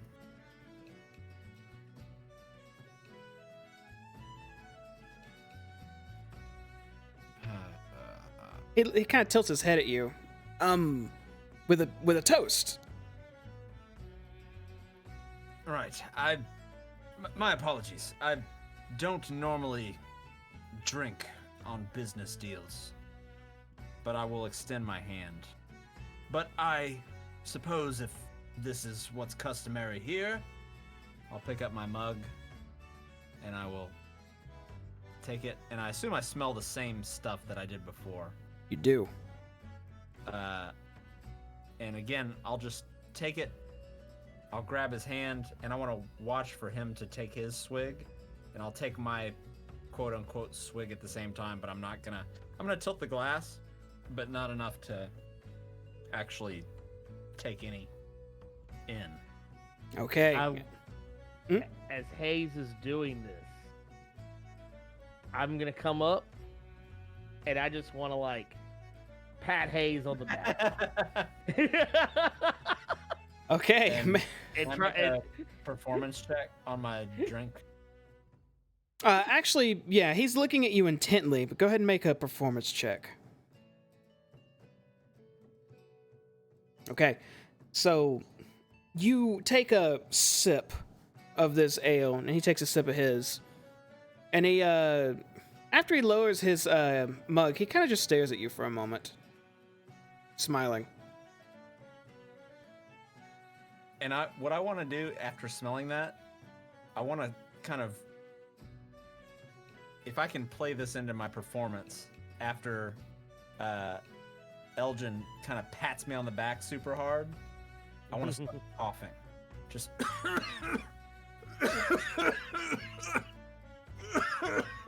and kind of while I'm coughing, I want to look up at Amric and see his reaction to me coughing. He's kind of just staring at you as you're coughing. Are you all right? Went down the wrong. Went down the, when it happens when it goes down the wrong pipe. You're not looking too good. Piece of chicken. And I'll reach forward and just grab a piece of chicken and take a bite out of it, and I'll just look at Amric while I take a bite out of the chicken tendy. As Maybe you need to go up to the top deck and get some fresh air. No, I'm quite fine. Quite fine. As you take a bite of chicken, Amric seems to just be staring at you, and he starts smiling again and says, "Have to be careful around those who can't hold their liquor, right?" Indeed, you must. It's boy, and I'll be quite honest. Excuse me. When it just take a drink and it just goes down the wrong way. Amric Has enough? Go ahead. I am one that cannot hold their liquor, so when I am on a business deal, I try not to imbibe. Amrit snaps his fingers over towards the bar and says, 125, please. To which this character finally just gets up reluctantly, walks over and reaches onto their hip with a pouch attached. He seems to have multiple of these pouches attached to his hips as he hands one over to Amric and goes to sit back down, which Amric then holds the bag out to you, Hayes. I will reach out and go to grab it, and I'll say, no contract to sign, no paperwork. Not necessary. My kind of deal. And I'll take the pouch, and I'll kind of undo it a little bit and just look inside. I'm not gonna like physically go in and like kind of rifle through it, but I'll look inside it, and I'll zip it shut, and I'll look over towards Merrick, and I'll hand it to him and say, don't lose this. Smoke starts to come out of the stair area. I want to look at the stair area and contort my face as in like a confused looking way. Okay. You don't smell anything. I Just don't this great chicken. don't smell anything odd. And he looks at you, Hayes, with you kind of looking oddly behind him. Amric turns Is it- around. Emmerich, do you have a? Is there an issue on this? And I'll just kind of gesture back towards the stairs. Altus, Boat have a kitchen? take a look downstairs. Something's happening. Which Valtus just mumbles under his breath and starts heading down. You're not making your own chicken here, are you? No. Valtus looks down and he sees, is that a damned fire? And starts heading down the steps. I'll kind of stand up a little bit, like almost worried, with a look of worry on my face. I'm gonna kind of, Did he say? like, almost as if I'm trying to protect him from the fire. I'm gonna kind of put my arm between him and Amric. Like, Apparently, if fire's not a problem on a boat, there's water everywhere. no, that's fair. Unless the fire consumes the entire boat. Valtus comes running back up the stairs. As Amric looks at him a bit confused, he says, it's a small one, but I can deal with it. I'm getting some buckets. And he starts rushing up the stairs. I'll look at Amric and say, is this a problem? Amric looks at the smoke for a moment and just sighs and turns back around and says, it's not the first time a fire's been started in one spot or another here. If Valtus says he can handle it, he can handle it. Whatever it was, it didn't seem to grow that much, but those goddamn drunkards always stay down there, and who knows what the hell they're doing half the time. What's down there? Well, when people drink themselves stupid, it's a bedding area. If you were to rent a room, that's where you'd stay. It smells like drunken piss, though, so probably not for a man of your stature. No, certainly not. Well, I hope you'll forgive me for feeling a bit nervous about being on a boat with a fire on it. Indeed. If you wish to leave, you may. Our business is concluded. There's your money. I've given you 2 weeks. In good faith. And where will we meet for the payment? Why, back here is of course. Merrick, you kind of get, like, almost pushed aside as Valtus goes running down with 2 large buckets of water. I was hoping to maybe slow him down a little bit or resist that without causing too much of a fuss. Would that be possible? Yeah, what do you want to try to do? I just want to accidentally maybe bump his buckets as he goes by, because he's probably holding them out kind of far. Yeah. So that way he's not as effective at fighting fire. Are you trying to do it without making it looking intentional?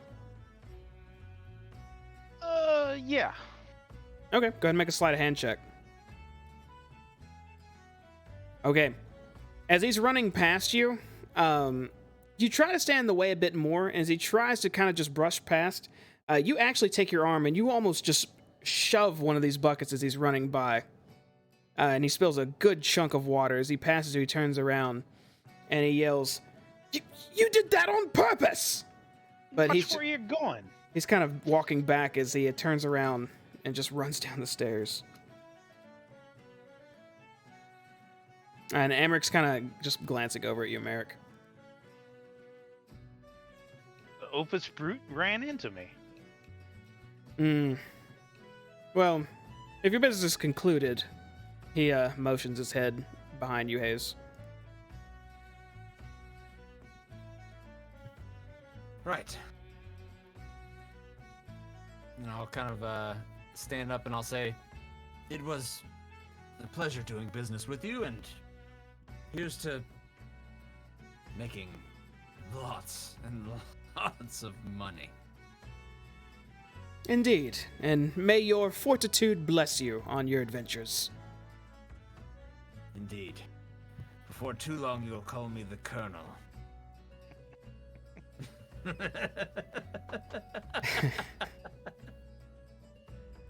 Okay, and I think before you guys head out, I think that's what we're gonna call it for the night. What That the went, fuck happened? I went a little longer than I expected. I was looking for a point to call it, but it just didn't pop up. Everything kept being in the moment. But yeah, look at that. I'm trying to start fires and stuff and making business deals with strange men who keep strange things around them, huh? It's a bit. I guess so, man. The plan. all of our plan, like every juncture of our plan failed miserably. Not a single I was thing ready y'all to fight. discussed happened. I was literally ready to start swinging. Yeah, Elton straight up detected fiends all around him. I'm ready to fight. I'm ready to fight my way out of this bitch. Oh my. Well, next time we'll see how it goes. It looks like you guys are getting to walk away. It looks like you've convinced Amric that you're a tough SOB, Hayes. As surely there was something more to those drinks. For whatever reason we didn't get into, so we won't talk about. So we'll just have to find out next time. Anyone got any final thoughts or comments about tonight before I give closing statements? Only comments I have are that we are not going to be playing D&D on Saturday, this Saturday or the following Saturday. We'll be doing something else this Saturday, and probably next Saturday as well. But between 4th of July and people being out of town, we'll be off for a couple weeks for our Saturday session. And Monday should still be on for the most part. I think we might have one guy out like every other week now, because that's how it be sometime. But we'll try to be here every time we can. That being said, thank you for being here with us tonight. For this long, by the way, because normally we would have stopped 35 minutes ago. But sometimes the shit just keeps rolling, and you have to see where it's going to land before you can say, okay, we're good for now. So, thanks for being here tonight. We do this every Monday and Saturday night, 8 p.m. Central. We stream throughout the week, sometimes. I don't know. I'm going to do more fighting games soon. Ernie, I'm going to get you to be a part of that. I know you like that stuff. You got Guilty Gear Strive? No, but I do plan on getting it. Okay, good, because I got it, and I want to fight, okay? I want to throw down. I already got 2 other people I want to fight, but we're all practicing right now, so we'll get you in there, too. But Hey, I'm down. But yeah, we'll be streaming random stuff. But anyhow, again, if you like what you see, follow, subscribe, all that business. You know the routine. And yeah, that's it. I ain't got anything else. So have a good one, guys. Take it easy. Bye.